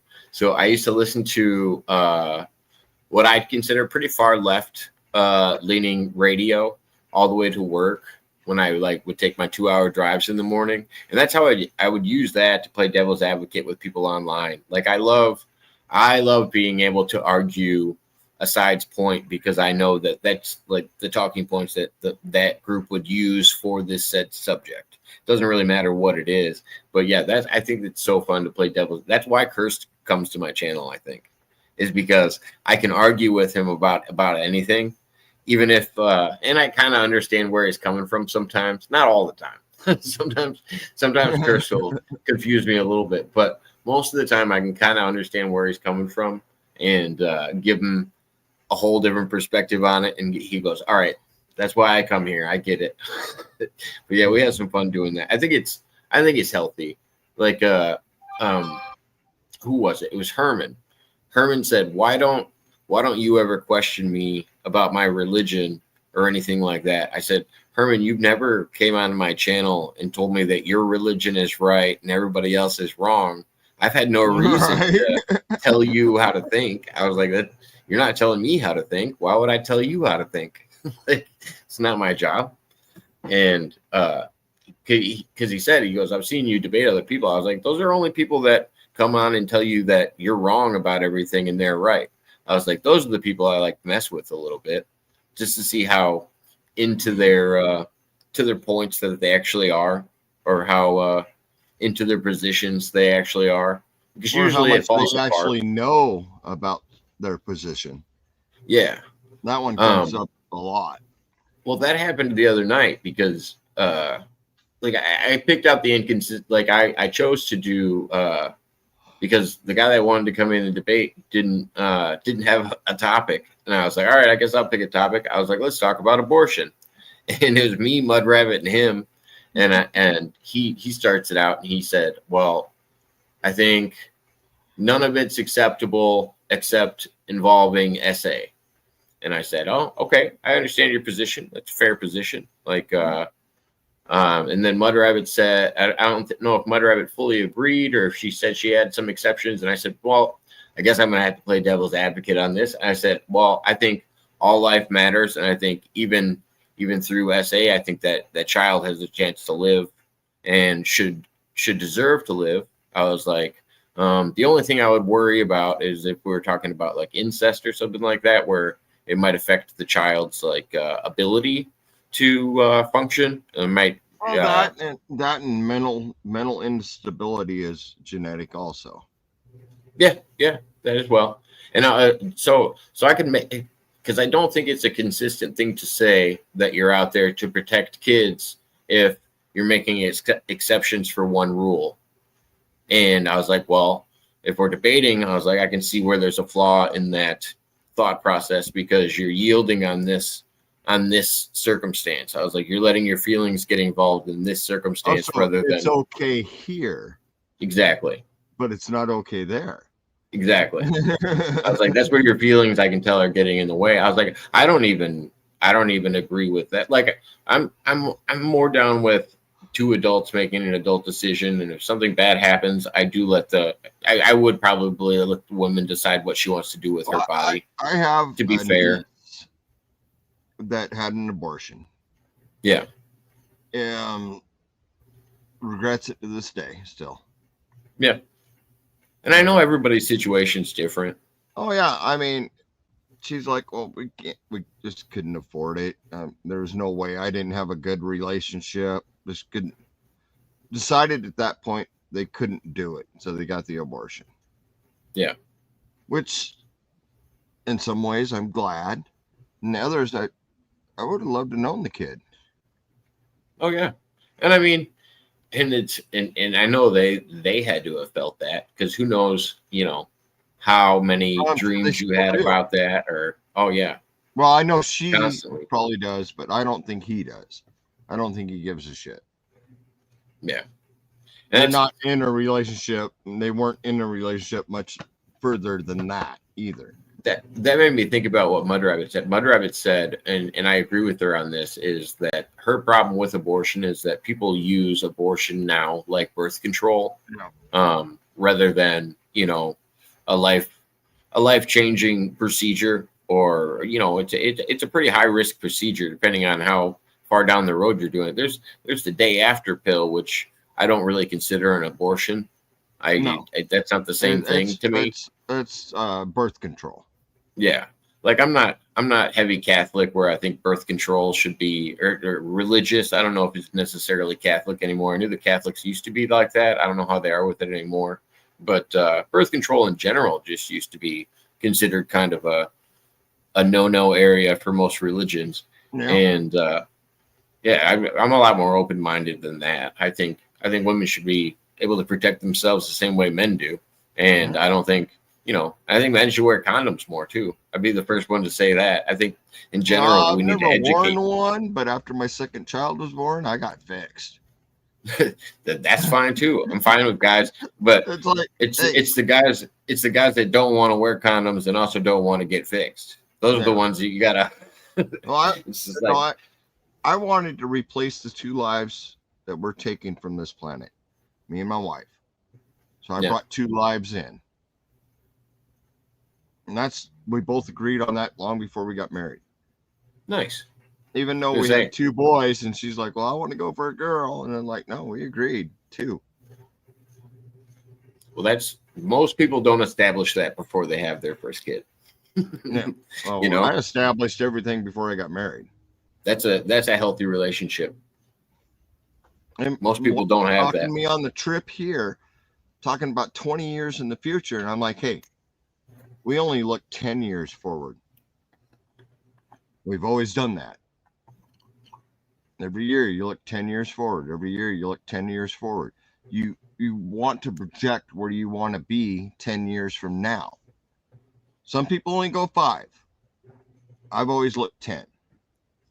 I thought you're supposed to have a series. I thought it was supposed to be short term, long term, you know, midway.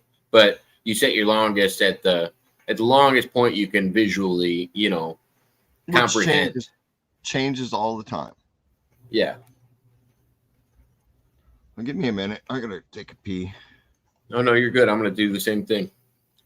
All right, be right back. We'll do a be right back break. Do.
Mm-mm. How long is this thing? Oh, it's 11 seconds. I was trying to figure out how long it took to shut off. It goes on like either a loop or, and I think my regular starting one's only like 5 seconds, so it always throws me off. But anywho, yeah, no, I also needed a bathroom break. Good call. Definitely necessary. Yeah, but I'm sure you had to walk further than me. Oh, yeah, probably. That's probably true. There's no campers around me or nothing. I could have pulled a granny. I got a window close to me. That's his strategy. He's a window peer. I feel bad for his neighbors. Yeah. I won't argue. Kids are outside.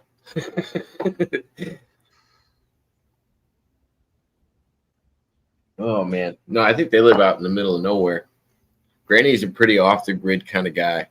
Yeah. Yeah. I don't know if I told you he's been kind of off the internet for a little while, but he's using my StreamYard too. He's one of the people I gave access to it because he was having a bunch of issues with like other hosts where he was actually like making money on streams all of a sudden, and like hosts would go in and like turn off his live and do all this other stuff. I'm like, dude, feel free to use mine. I was like, I don't use it all. Like, feel like I'm not gonna shut you out if you're actually making money on the side. Like, feel free to come over here and just go nuts, man. Kidding. Yeah, I'm not gonna shut your stuff off. That would drive me so nuts if somebody did that to me when I was live. Well, I don't know. I have a couple people that have access to my StreamYard, but Yeah, they would never do some shit like that. Yeah. Yeah. Like I've had Herman's done it on an accident when Herman was live with me when he was getting off one time. He pushed end stream and he did that at least twice. But that was more funny than anything. I thought it was hilarious. That is pretty good. Yeah. It's funnier that he didn't do it on purpose and he felt so bad about it. He was immediately like apologizing. I'm so sorry. I didn't mean to do that. I know you did on purpose, Herman. Come on. Oh, no. The things he does on purpose are funny. He'll come in and he'll be on panel with me, or he'll be in the backstage and nobody will know he's there, and he'll just start turning down people's volume. And then all of a sudden I'll be like, I can't hear what you're saying. And he's in the back just laughing it up. Because you didn't see him back there? Or yeah. Or it'll take me a second. I'm like, God damn it. And then, or I'll put him up and then he'll like lower himself back down and he'll just hang out in the back.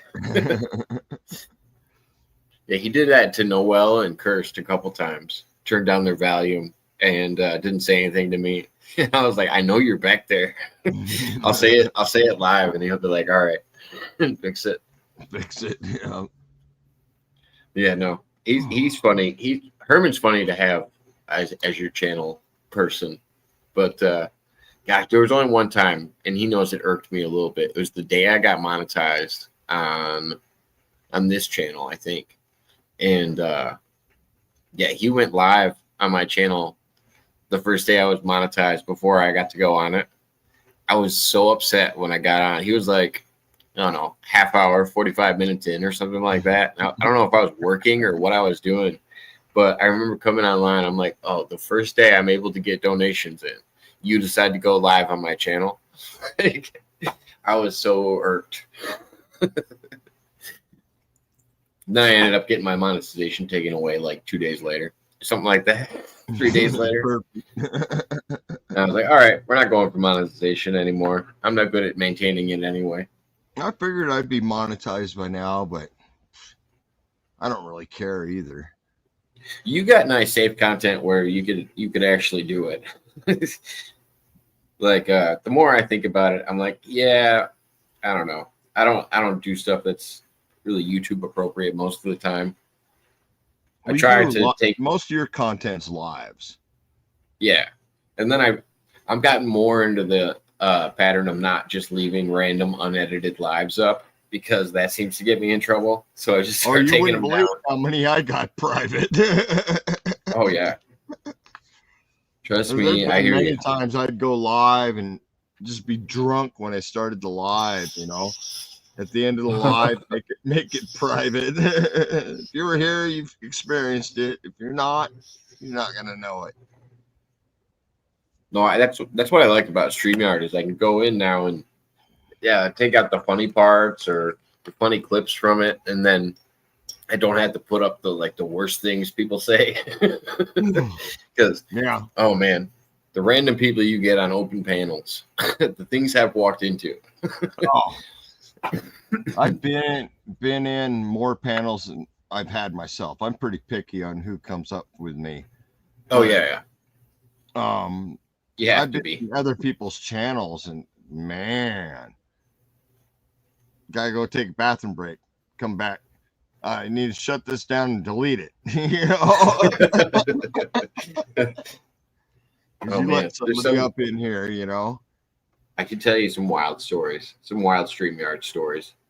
I had one. All right, so I had one guy try to join. This is the wildest story, and it kind of like shook me for a while because I didn't know if it took me a long time to figure out if it was real, and I don't know if I ever really got an answer if it was real or not. And it freaked me out enough that I called the police about it and reported it, and I also reported it to StreamYard just because I didn't know if we needed like a welfare check or something like that. And StreamYard was able to access the account that tried to join, and so they could at least report back on that.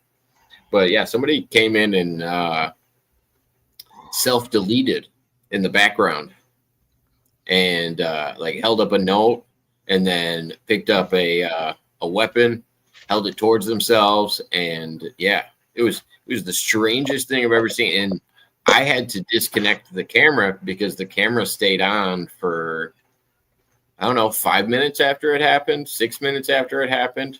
And meanwhile, I'm running a live with people on it. Nobody else can see what's going on. I'm like freaking out a little bit. Yeah, I ended up calling the police about it. I didn't know what else to do. I'm like, I kind of got to report this because I don't feel right. And then I've had wild ones, like funny ones, where it's just like, oh, Jake Hudson sent you a link too early, and you click it. Don't ever do that, by the way. I know I've said that before. Click links. That's a no-no. It was a StreamYard link, and yeah, I just joined a little too early, and he was beating it like it stole something, and I had to get out of it. I had to get out of there. I had to get out of there real quick. I think I've stumbled in on Kenya and the Mermaid before. That was an interesting time. And sometimes they do it live, so you never know. You walk into some weird things live. When I started talking to Universe Galaxy, he would let anybody on because he always deleted his lives like I do now, or at least take them off. And yeah, you'd look away, like you said, you'd walk away and you'd come back, and there's just a grown man doing a helicopter in front of you, pants down. Just, I'm like, we're still on YouTube right now. Like, what is going on? And yeah, no, just some of the weirdest times on stream, and it's always StreamYard.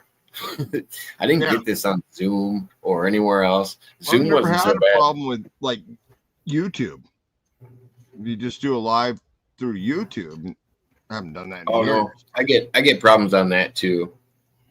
But usually it's I don't know if I dealt with chatbots before or people just rating my channel, but there's been times when Mudrabbit was in here and there's 75 people commenting, and I don't really know what to do. They're all saying like horrible stuff, and they're trying to like spam like really bad words in the chat to try to get my channel in trouble, and I'm like, oh man, I feel like they do this just to scare you off the internet. I was like, I gotta stand up for myself a little bit. I was like, but yeah, some of the attacks that I faced when I was under 500 subscribers were so weird. I'm like, I'm such a small channel. Like, why are you even looking at me right now? I have the same issue, but my moderators are hot on it.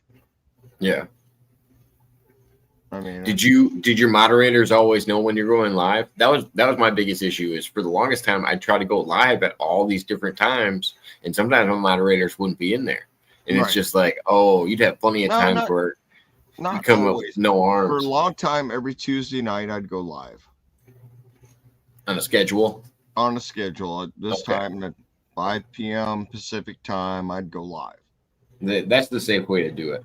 As long as your mods are there, then at least you got somebody around. All my mods would be there, and even because they know me, you know. Hey, Phoenix. Hey, Tiffany. Good to see you. And they would just correct any issues in the chat. But yeah, I had the same problem when I was like under 500 subs. I'd get tons of spammers. Well, it just doesn't make any sense for the guys that got like 300,000 or something like that. Yeah. Well, and they know that they got mods in there, but my thing is, if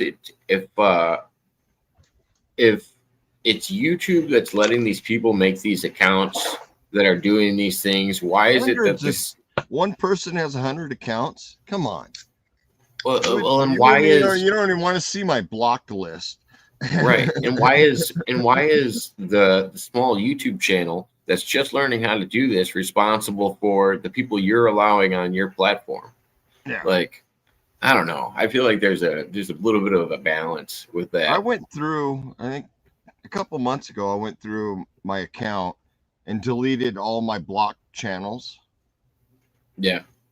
You know, every once in a while I refresh it. See who comes back. Yeah. No, I do it every once in a while just to clear it all out. But yeah, when you do open panels all the time, they definitely do. Doing pretty good tonight, Tiffany. Yeah. How you doing tonight, great. Tony? Feeling it. It's not cold yet. It's down to 60. It'd be like 24 before morning, but hey, I'll be in my hammock at that point. Yeah, I like this background for us. I don't know why. I like the running water in the background. Even though it's fake. Yeah, it's fake. It's a still shot that they added motion to. Yeah. Which I've seen a lot of that kind of thing for waterfalls and stuff like that. And it actually looks pretty cool. It does. I mean, this looks pretty cool too.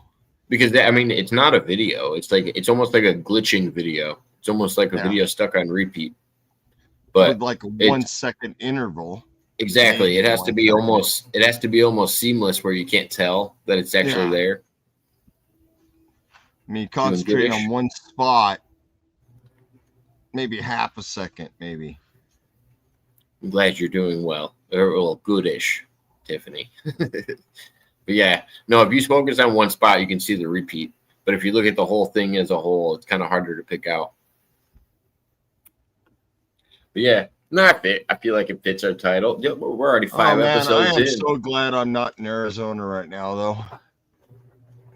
Dude, this is nice. We're already 5 episodes in. Can you believe that?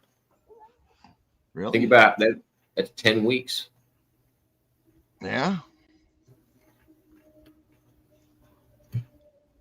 I can't say I've ever. Well, no, Pena did pretty good for the first year.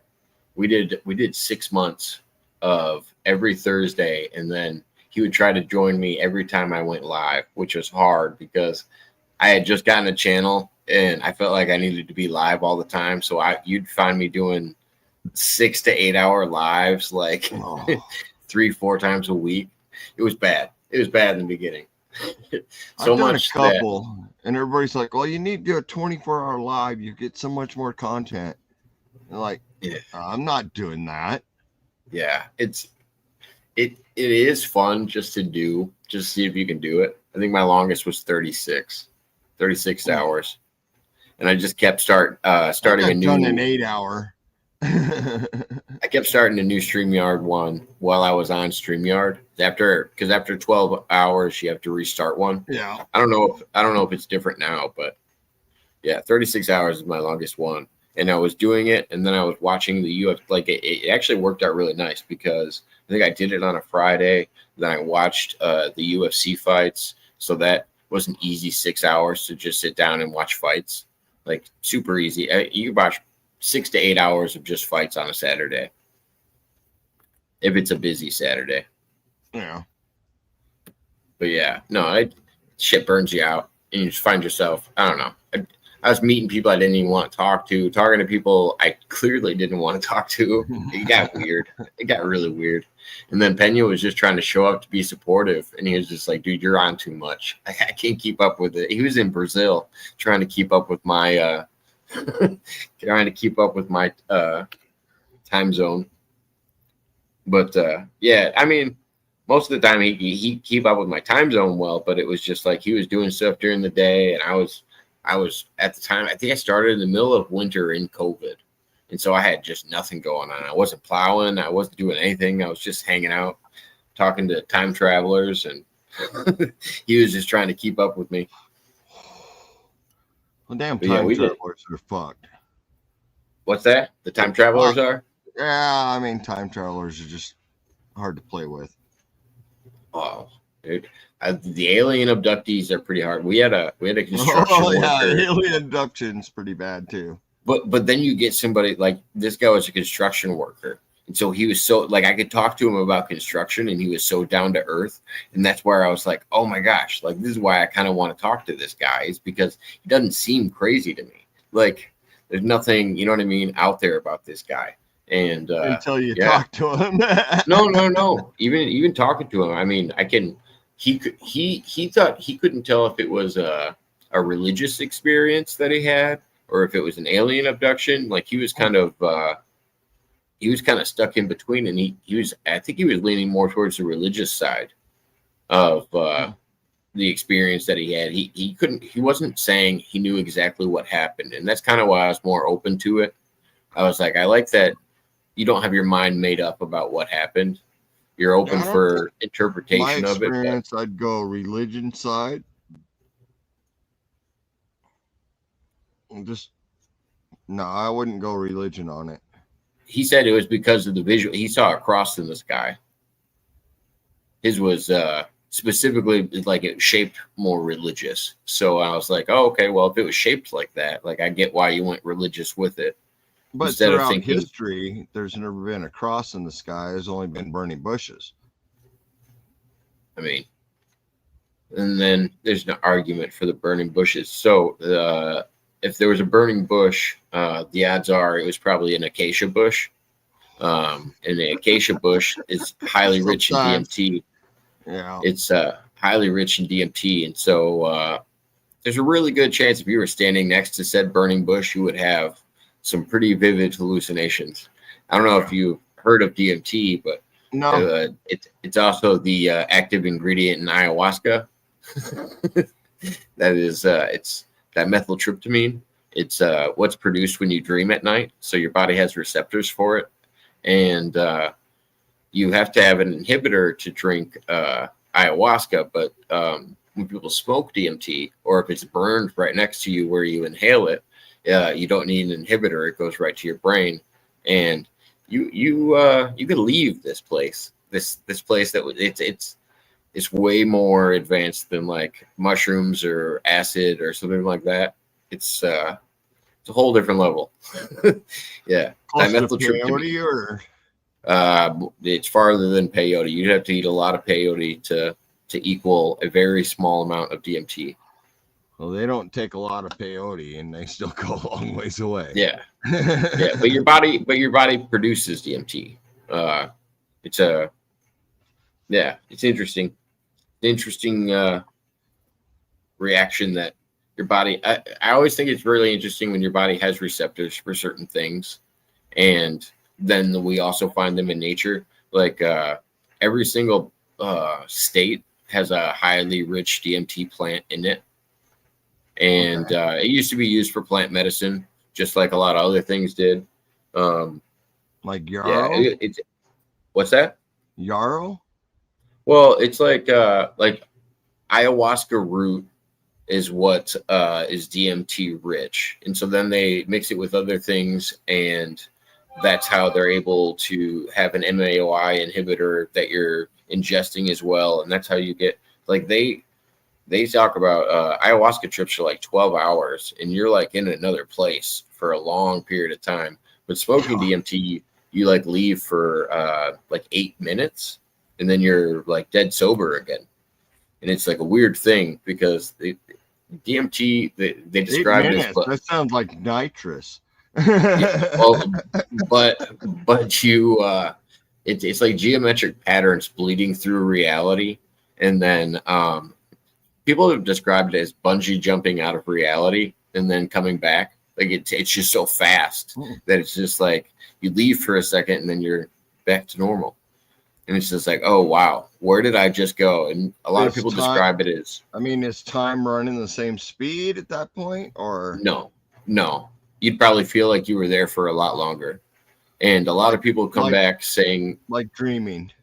Yeah, almost like a dream state, because that's exactly what's produced when you are 1 dreaming. minute in dream could be at hours, you know? Oh yeah. My girlfriend said something to me today. I woke up. Okay, so I felt like I woke up at like 3 a.m, yelling something. And she goes, I heard you yelling something. What were you yelling about? And I was like, I don't know what I was yelling about. I was like, but I woke up when I did it. And when we had that conversation, it was like 5, but I felt like it was 2 hours ago that it actually had happened. And I was like, oh my gosh, like maybe that just happened. And I didn't even realize. Yeah, the time state is so off in dreaming. And it's probably very similar to DMT. And the other strange thing that kind of correlates is you don't actually bring a lot of it back. It's hard to retain all of the information. Like you just feel like it's overwhelmed. Yeah.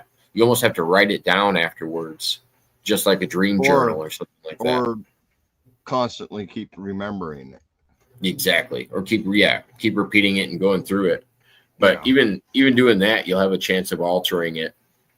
Yeah, you constantly alter perception every time you think about a certain subject. Yeah. No matter how you look at, if you see something, you're going to alter the perception every time, even though those perfect images in your head. Like today, I saw a raccoon during the day run by my camp. He was almost as big as my dog. Yeah, and that was hard to deal with. They do these videos where they try to simulate what it looks like, and they do a pretty good job at it, depending on if the person that's producing it actually describes it right to the person that's creating it. Right. Let's see, I think I got one.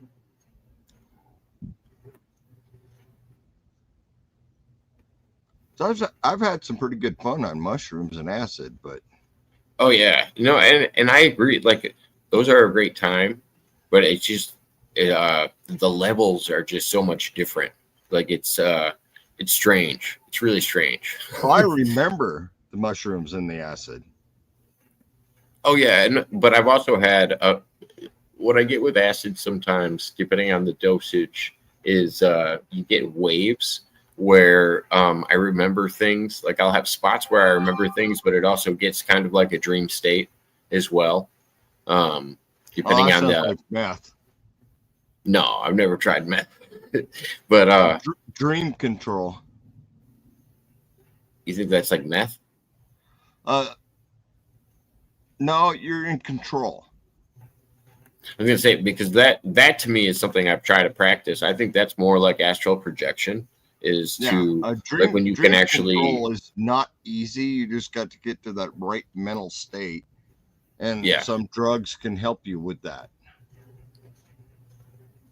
Let me see. And don't get me wrong, that's like 30 years ago. But yeah, no, I've had points where it's like it just felt like a wave, where like I had little lapses, like, oh, okay, I'm here now. Like it almost felt like time jumping a little bit, if that makes any sense. Like I'll have little spots. But you wouldn't believe, even in a dream state, how fast time can go. Oh, or yeah. how slow time can go. So check this one out. This one's a VR one, and it's in the woods. So I figured this would be a good one to start you out with, to give you an idea of what the visuals are kind of like.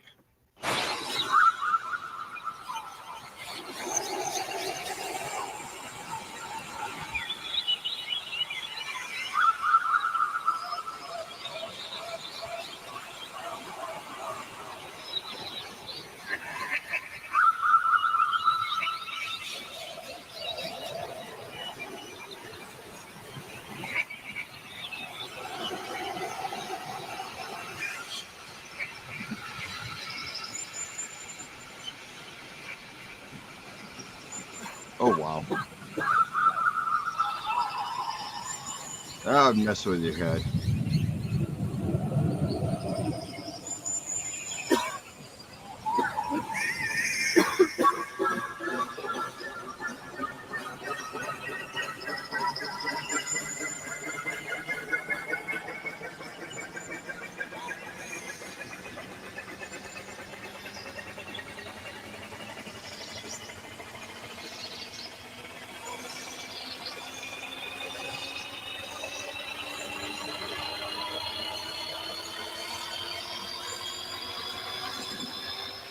Well, naturally, the brain goes towards mathematics, so.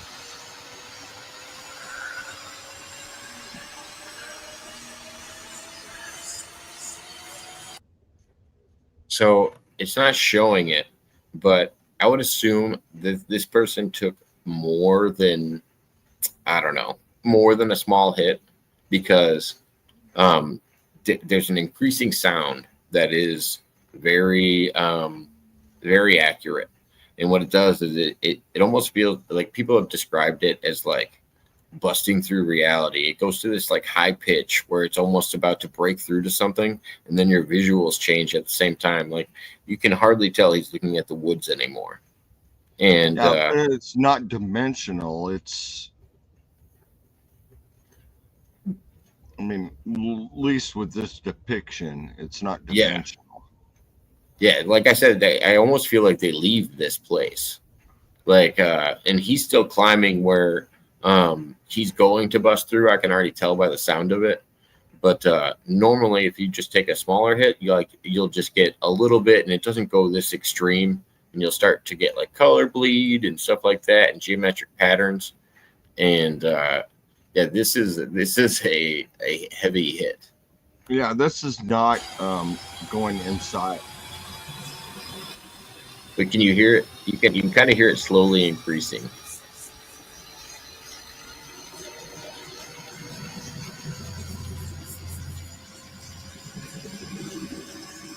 Almost messes with quantum mechanics.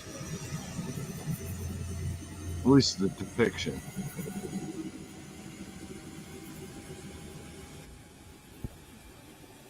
Not really, actually. You have a center point.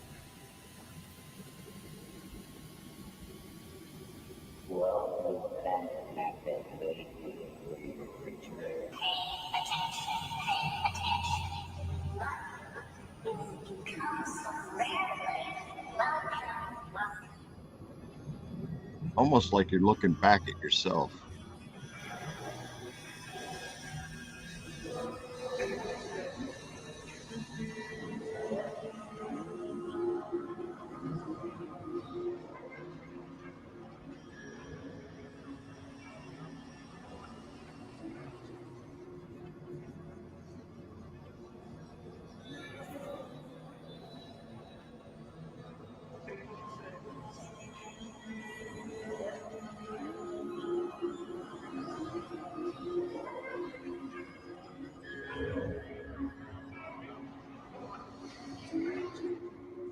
Of course, looking back at yourself is one of the craziest things you ever do in life.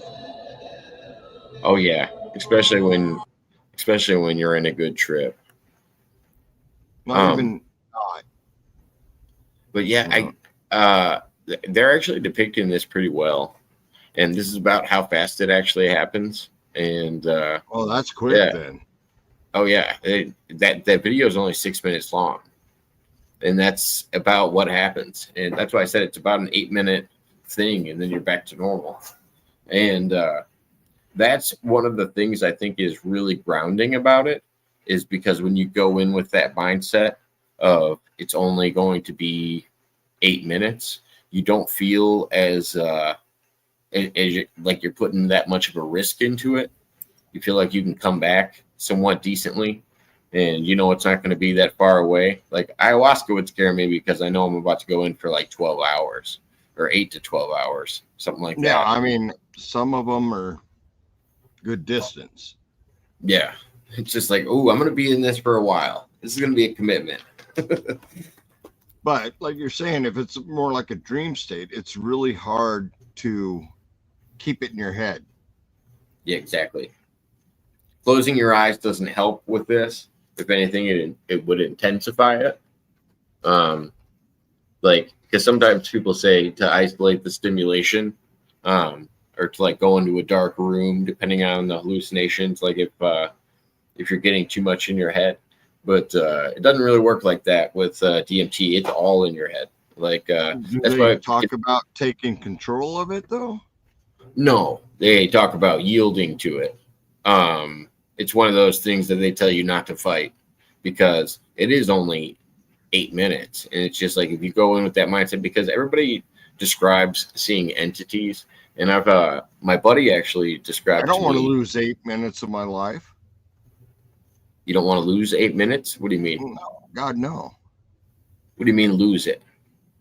Well, it's bad enough I sleep 9 hours a night. Yeah.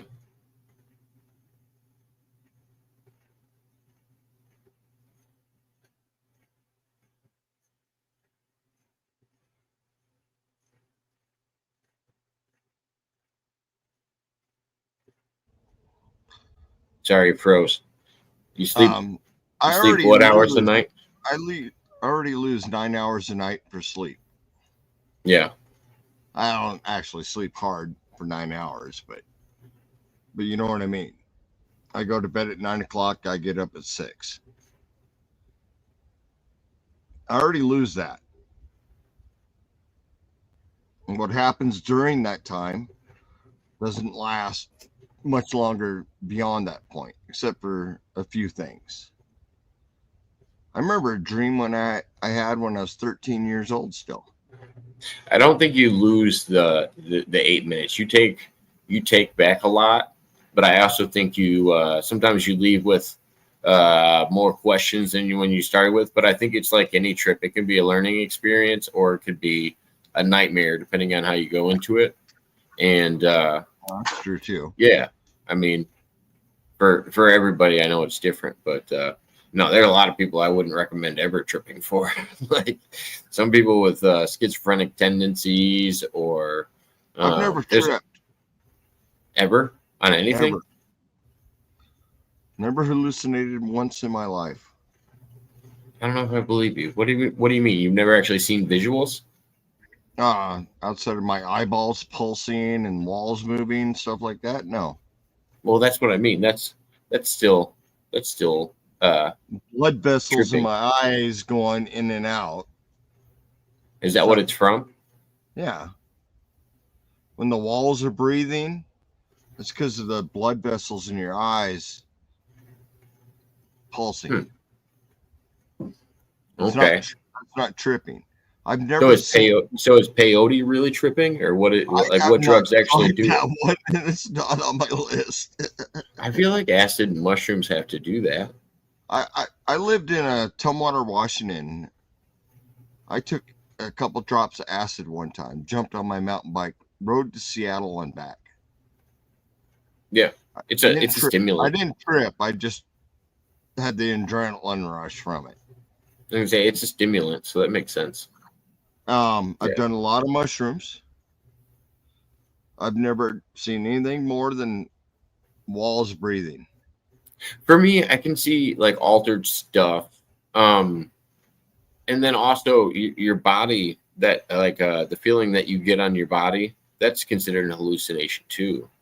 Oh, That's not just the numbness, the happiness, the peace. I would say it's funny because Peace is a big one. People always describe it as feeling like grounded or rooted compared to other hallucinogens. They always feel like they're like it's not like a dancing drug. That one time, and it's like, oh, it did give me a huge adrenaline rush, big whoop. Yeah. And that's why most people say it's more, and that's why most people say that's more of a party drug because it does have that stimulant side to it, and that's you can why drink all you want when you're frying. Oh, can you? Oh yeah, it doesn't matter. Oh yeah, I don't. I try to you can limit smoke what all I'm you doing. want. You can drink all you want. If you're frying, it doesn't matter. Believe me, my next oldest brother was hard into it. Yeah. And the worst thing he ever did is fell on a campfire grate that was just flipped off the fire. That's no bueno. He's got some pretty good scars on his back. No, not Herman. yet. Hey. What's going on? We were just talking about you. No, I'm just kidding. Not just now. We did bring you up earlier. It's good to see you, sir. Yeah, we were definitely talking shit about you. Oh yeah, that's the only thing we talk about you is shit.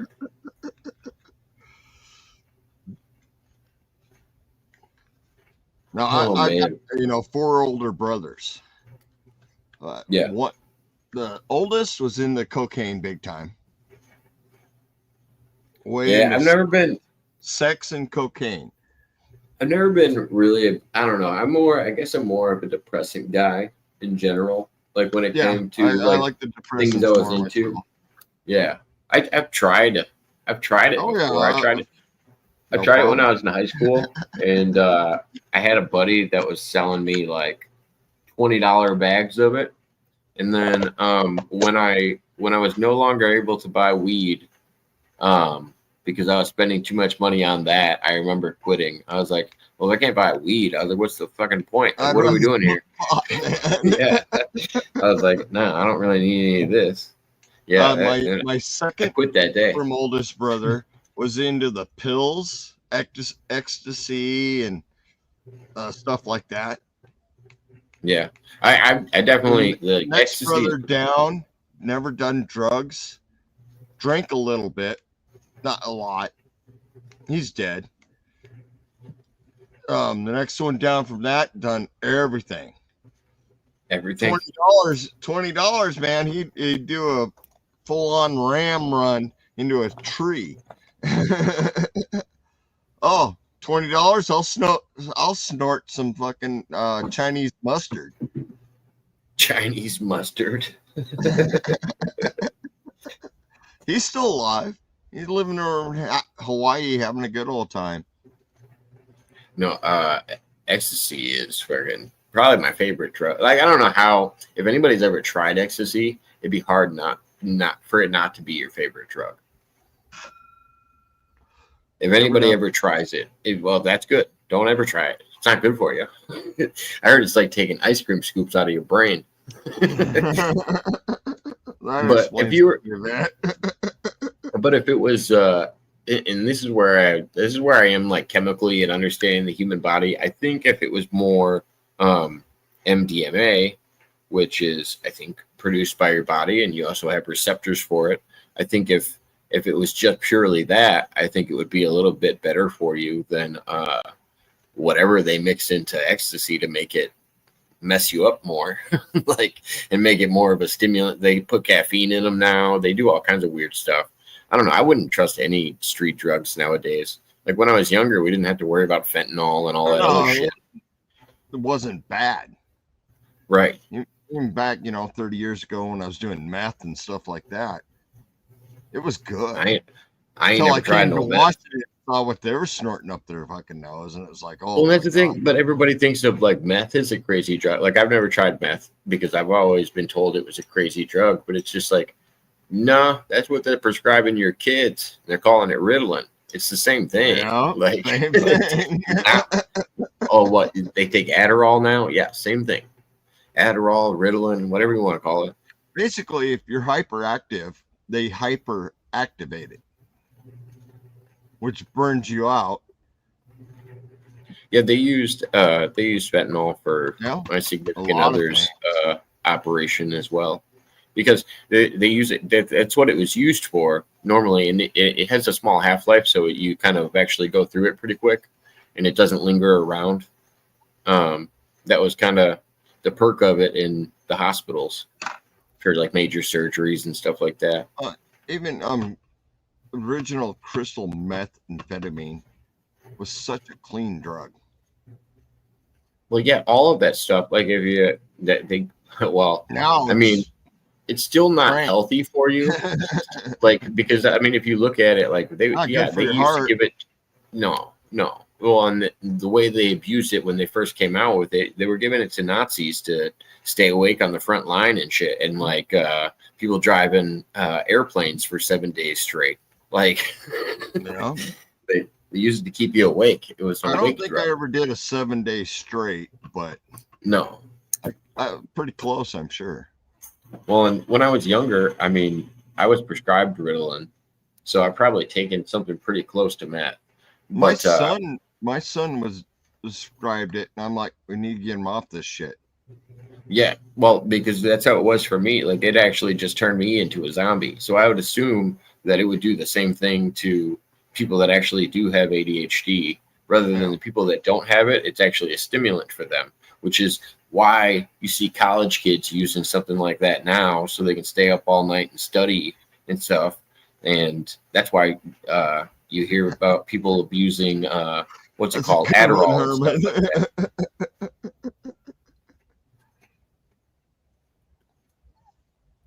Nazis? Don't you mean Trump supporters? LOL. Sorry, I forgot. No politics. Who? Herman? Yeah. Herman's probably a Trump supporter. It's got to be to say something like Well, no, I feel like that's just how people think about politics. Anybody that's not on their side is a Nazi now. So I don't support anybody, so hey. there's extremes on both sides. I don't care what anybody says. Pretty much, yeah. Yeah. And if we want to be specific about it, I know what party started the Klan. The KKK? Yeah. I know what party established slavery. I know what party established the Klan. And they all happen to be the same one. I don't have a good enough record for that one, Herman. Tony for president? Oh, man. Don't worry. They won't look past 5 years. Oh, I guarantee they will. Oh, yeah. Well, 5 years would be enough, though. They might find something good in there. I doubt it. You'd have to go at least 30, 35 years back. You going to come up and join us, Herman? I remember when I met my wife and we were thinking about getting together, I handed her my file. Well, I have some precautions for you. Here you go. Yeah. I mean, here's my red flags. Put it out in the open. You know, that's the way I looked at it. I handed her my file, and it's like, this is thick. It's like, yep, it is. Yeah, nowadays we just live together first. We'll see how this goes. I don't know about that one, Herman. I'll give you 26 doll hairs.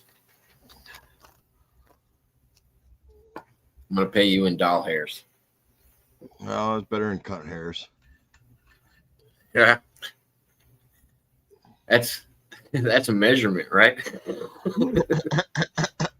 According to most of the guys, Man, how many stuck in your teeth? That's right. I'm gonna say every boss I ever worked for, they seem to measure by that. I didn't know what one was. I've been in construction many years. Yes, I know what a cut hair is.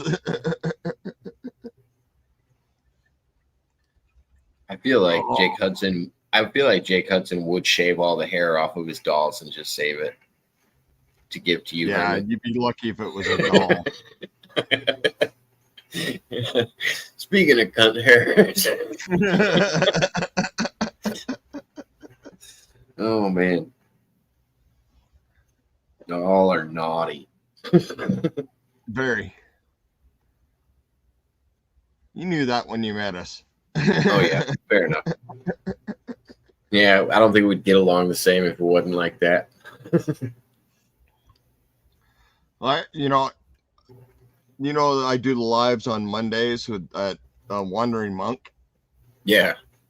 Um, Well, I just saw he subscribed to my channel because it just came up. It usually takes a couple days. I know you told me when he did and when he followed that he watched the show. He was talking to me about the fact he come and watch one of our shows. Yeah. And he's like, I get it now. You guys are way off topic. Well, you're not off topic if you're never on topic. So, Right. if there's no aim, then it makes it a little easier. I didn't know how good you were going to be with like winging it with me, but most of the time, if we get talking about something, we can usually wing it. Yeah, we can usually wing it pretty well. Yeah. I'm gonna say tonight we probably only had 2 people in, and say we've been talking most of the time. Yeah, just you and me. And it's nice when people tag along, and then it's another thing. It's like, oh, I like it when we can actually just catch up like that. It's hard when you're doing it week to week. I started to notice that anybody doing it week to week, props to them. Otherwise, they're going through topics like crazy without repeating the same things every week. Well, that's Dan and I were talking about that. We haven't done a show in 2 weeks. Yeah, and it's like, no, it's coming to that time of year where we're going to be busy. Yeah. I'm always busy. Sometimes I'm able to sit down and make it, I mean, last time we chatted, I was sat down and set up, Well, no, as soon as you said it, last week, there had been no way for me. Well, and it's funny because even when we talked about it 2 weeks ago, you were like, I might be able to make it. Like, and I said, yeah, if it happens, it happens. No worries. I get it. Like, shit comes up all the time. I never know when I might have, practice to take the family to or something like that. I get up this morning and notice you went live like 10 minutes after I went to bed. When, this morning? Last night. Oh, last night? Yeah. And I got up this morning and I was like, what?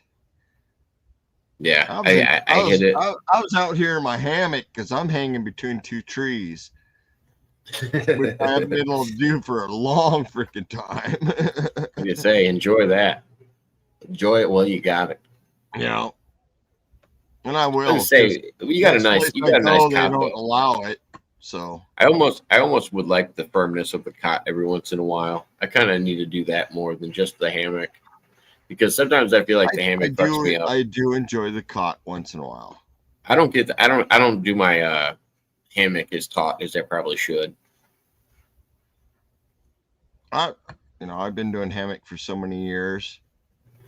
I can set it up perfectly every time. I mean, I know I can. I don't know if I get lazy because I paddle until it's dark and then I'm just like, oh, put it up in a hurry kind of thing. Well, I got a trip coming up here next month with a buddy of mine, and we're gonna have tenant. Nice. Because the places we're going rock hounding, it's a 5-day adventure, and we got 7 stops in 5 days. Yeah. And we don't know if we're going to be able to, both of us, we're bringing our hammocks. You have to. We're also going to bring our tents because we don't know. You don't know if you're going to have it or not. It's car camping, so. Well, and it's easy because the hammocks are easy to pack in. It's easy to just add to. We're not packing in, we're car camping. No, I'm saying it's easy just to add that to the luggage. It's not much to add to it. It's not much space added to it, Yeah. For me, it's my hammock, my underquilt, my tarp. Mm-hmm. And you'll probably use your underquilt and your tarp on your tent if you have it, right? And if you need it. Nah, as far as the tent goes, I'd probably just use the tent and the sleeping pad. Does it got a nice cover with it already? Yeah, I got a nice tent. Oh, okay. A nice 3-man tent for me and the dog. Oh, it's the 3. I was going to ask if it was a single. I left my single down in Arizona with my kids. What I got planned, because I'm going to be back in Arizona by the end of August. Well, 1st of August, I think. I'm going to be back down there. So it's a short trip up this year. We're going to go from here. We're going over to Colberg to have some work done in the motorhome. And then I'm headed to the beach for 3 weeks. Nice. And from there, I'm headed up to Washington for 3 weeks. And Northwest Washington for 2 weeks, I think. And I don't even think it's 2 weeks. I think a week up there. And then I'm heading Bolton south back to Arizona in August. Just say you're moving nonstop. Yeah. I mean, the end of August, my son has a baby coming. And the wife wants to be within range at that point. Yeah, but my kids. I don't want to be. I don't want to be anywhere in range of the South in August. No. I mean, I know when I'm up there in Washington, I'm gonna have to go through, find all the reflectics to fit all my windows and set all that up because there's no way my AC is gonna keep up. No, with no 120 degree weather, you know. That's I'll be rough. outside. You know me, I'll be outside anyway. Yeah. It's the wife I have to worry about. Well, either way, yeah. Keeping that power running without it burning it out. I'll run what around happens. in bikini shorts, no problem. We'll find a nudist colony. I don't care. I lose clothing easy enough. Now I'm insulated because it's like, what, 55 right now and dropping fast. I'm debating taking my trip this weekend. I actually got a clear weekend where the highs are 65 and the lows are 45, and I kind of want to go. Yeah, I kind of want to go do the trip. It's going to be raining tomorrow all day, and then Friday we got a chance of a little bit of rain, and I usually push off like Friday morning, and I can usually get away with it. So I'm thinking about taking my trip and going. Yeah, I'll be like 25 miles tonight, then 33. Oh, Saturday's 28 and 45, so that might be a cold day. Say 28. Yeah, 28's pretty low. I can still handle it in my hammock, so no big Oh deal. yeah, you'd be good at night. I was talking about during the day. 28's not fun. No, I cut a ton of firewood today. Nice. Because I'm out here in this pine forest. There's tons of wood. So I got my little mini. You're cutting firewood, or you're finding firewood. You're finding grounded firewood. Yeah, trees down all over. I drag them up here. I cut them with my mini chainsaw. I thought you were saying you were cutting down trees. I'm like, what? No, I don't cut down trees. If it's standing, I don't touch it. Right. No reason to. No. But after we're done here, I'm gonna. Well, shit, it's 8:30. I might just go to bed, but. Oh yeah, you're good, man. I might just go to fire too. So. You say why not? Get toasty for the evening. I like to get a little warm before I go to bed. I cut a bunch today to make sure, because this morning I was wishing I had more firewood to warm up. I mean, I get up at 6 o'clock in the morning. It's still cold. Yeah. Well, I mean, once you get that fire going, though, it's so nice when you got the wood, of course. But otherwise, I'll lay in the hammock. I cut a few logs yesterday, and I burned them all last night. So this time I was like, no, I want to cut up enough firewood that I got enough to start a fire in the morning too. Or is it like those sappy pines? It's just, yeah, they're kind of sappy. I mean, I got to And go no- out here and gather a bunch of pitch tomorrow too. I feel like those are real flammable. That's why I was asking, because some of Yeah, those sappy ones, for me, Yes, they always to get start real. a fire yesterday, I grabbed a stick, walked up to a pine tree, grabbed a bunch of pitch off the tree, lit it with my lighter, threw it in the bottom of the fire. Boom, raging. Oh yeah, You I know, almost I get black. did have all the twigs and the different stages, but Yeah, I almost get like black smoke when I put some of those pine logs on there. I'm like, there's just so much of too it. rich. Well, and actually, like it almost like bleeds out like a cake, and it's like a white like layer that'll come out. And I feel like it's even more when you're removing them or taking them down to log them. And well, you know what it's crazy how is, much you right? get. What fatwood is? Yeah. No, what's that? Fatwood is a pitch impregnated wood, usually at the bottom of a tree or the stump. That stuff is really good fire starter. What does it look like? Does it look like just like candle wax coming out of it? Like. What does it smell like? It's orange. I mean, it is orange.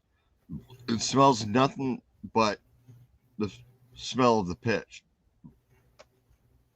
Because I get this green and white stuff that comes out of the pine trees out here, and it's highly like I could just bring a lighter up to it and the whole chunk will try to fire. And it's like it almost comes out like candle wax. Yeah. And once it's dry, it just looks like candle wax. I've done a bunch of videos on processing the pitch. I haven't done any videos on fatwood. Yeah. But the fatwood, basically, a tree dies when it's standing up. Yeah. All the resin in the tree drops slowly to the bottom. Well, and that's what I was trying to figure out is and when you like cutting it. It's so smelly. Well, yeah, I have to use quite a bit of oil when I'm cutting them up, just to draw it on the chainsaw. Come you up in a heartbeat. Yeah, well, and I wonder when you're cutting them fresh, like I have to remove them every once in a while. I wonder if they more out of the body because, like I said, I get like huge like balls of it and like lumps of it that I try to save for when I want to start fires later because it doesn't matter. You can submerge that stuff and then pull it out of the water. And the water just runs. Yeah, the water just runs right off of it because it's so oily. Yeah. I've looked around here today when I was running around. I was like, I couldn't find any fatwood, which is kind of crazy with all the pine out here and the fallen pine and stuff like that. But really, not a whole lot of dead standing. Oh, because they get a snow load during the winter. So it just kind of snaps them down and stuff like that. Have I asked you? I feel like I have. Do you believe in Bigfoot? Yeah.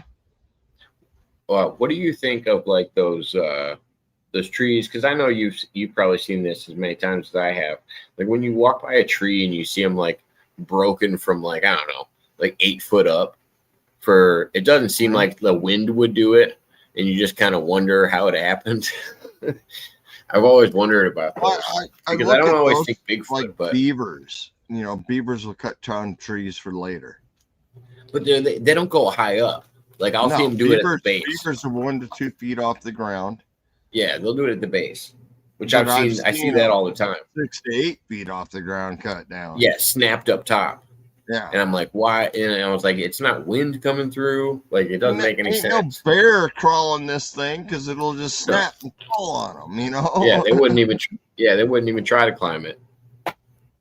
And there's not like a beehive up there where they like you'd worry about them shaking it off or something. Right. I don't know. Well, the fact is, I've heard things. Like I spent enough times in the woods to hear things that I don't understand. Would you call it howls or hoots or what would you call it? Grunts. Grunts. Knocks is the big one. Someone beating a stick on the tree. On a live tree? It's hard to say. I wasn't standing there. But yeah, I feel like on a live tree. Because I feel like it echoes more on a live tree. That's where you get that reverb a little bit. You hear, when it's grounded, you don't get that. A dead tree, it just deads out. Exactly. I broke wood on both of them, you know.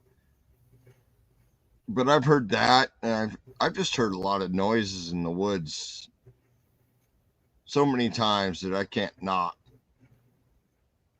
The fact that it could be something I don't understand, which would be a Sasquatch. That's the one thing I've actually wanted to do an interview with somebody about that I've never been able to, because I haven't met anybody that's had an experience. But that would be a fun one. Yeah, I would like to hear somebody's story I've about talked to how quite a few people about the subject, but nobody has more information than I do. Basically, you hear things at night.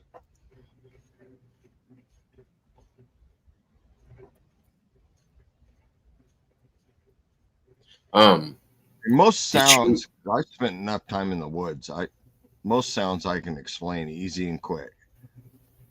Did you ever see the video that Mudrabbit shared me about the Bigfoot guy? No. I gotta give you this one. If you haven't seen it before. Let's see. All right, so I think this one's only 5 minutes, but this is a good video since we're talking about Bigfoot. This guy describes his encounter with female Bigfoot. Oh, it doesn't sound fun. Oh, no. and you can tell he didn't enjoy it. You can tell by his description of the events.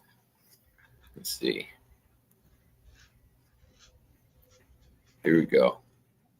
And guarantee you'll get at least a good laugh out of it. This is where it happened, back here in this dry creek bed. I was back here looking. I thought one of my dogs was back here. And I was like, how'd the dog get out of the yard? I saw a bunch of, movement. And then I got back and, well, maybe it's a deer. And then I was worried about my dogs because there's a lot of Bigfoot and Sasquatch in this area. I didn't have with me. And so I got back here, and that's when I saw the female Sasquatch. She tore out of the bushes, knocked me down on the ground, and I thought she was going to kill me. I'm like grabbing for a gun, and then I realized I didn't bring a gun with me. I didn't have a dog with me. I was back here by myself. I was terrified. I was so terrified. It was so scary. And I wouldn't be back here right now, except I feel the need to get over my fear and what happened. And what happened was, as soon as I was knocked down on the ground, she starts ripping my clothes off me. She did. She pulled my pants off me, and I'm like, oh, great. What? She's going to kill me. They're going to find my naked body here. It's worse. It's worse. As soon as she got my pants off me, she started jerking the ween. And I'm like, whoa, that's not going to work. What are you doing? And then the next thing I know, keep in mind, this is a big Sasquatch, comparable to a big hairy Russian woman. I mean, she was big. She was 7.5, 8 feet tall and hairy. And so I'm down there on the ground. I'm completely naked. My clothes have been ripped off me. And she starts giving me a knobber. It was all just biological. I didn't have any choice. And the next thing you know, I blew my load. I blew my load in the Sasquatch. As soon as I did that, she got up and she ripped down. She let out this howl and then ripped down this tree. And I thought, my God, she's gonna take the tree and take it and smash me, right? No, it didn't end. It didn't end. And then she starts blowing me again.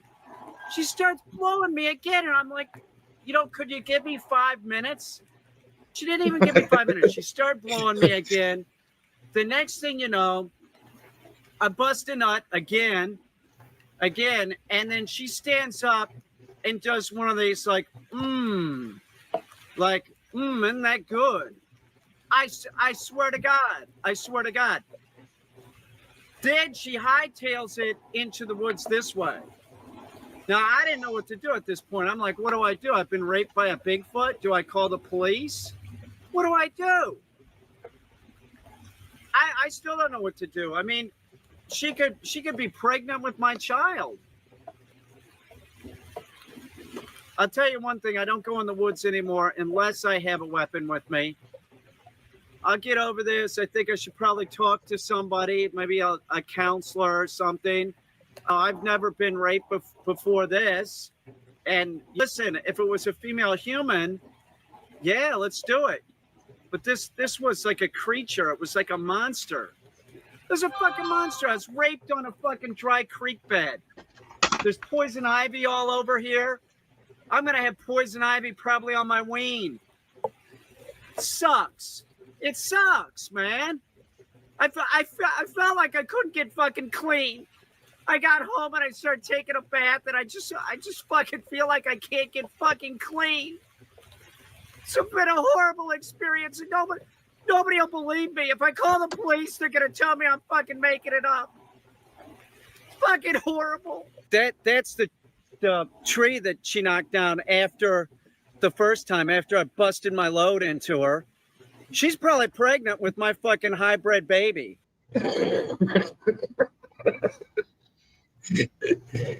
Yeah, he just goes off about poison sumac. You're talking about? I don't know about that, but we might have found Rocco's long lost brother. Well, hey, Jake, I got to call it tonight. No worries, man. I'm going to wrap up too. I appreciate you joining me. Oh, no problem. See you in a couple of weeks, if not sooner. Yeah. Have a good one. You too. I appreciate everybody tuning in. Yeah. Everybody have a good one. Let's see if I can. What do we got? Let's do. All right. Hold on.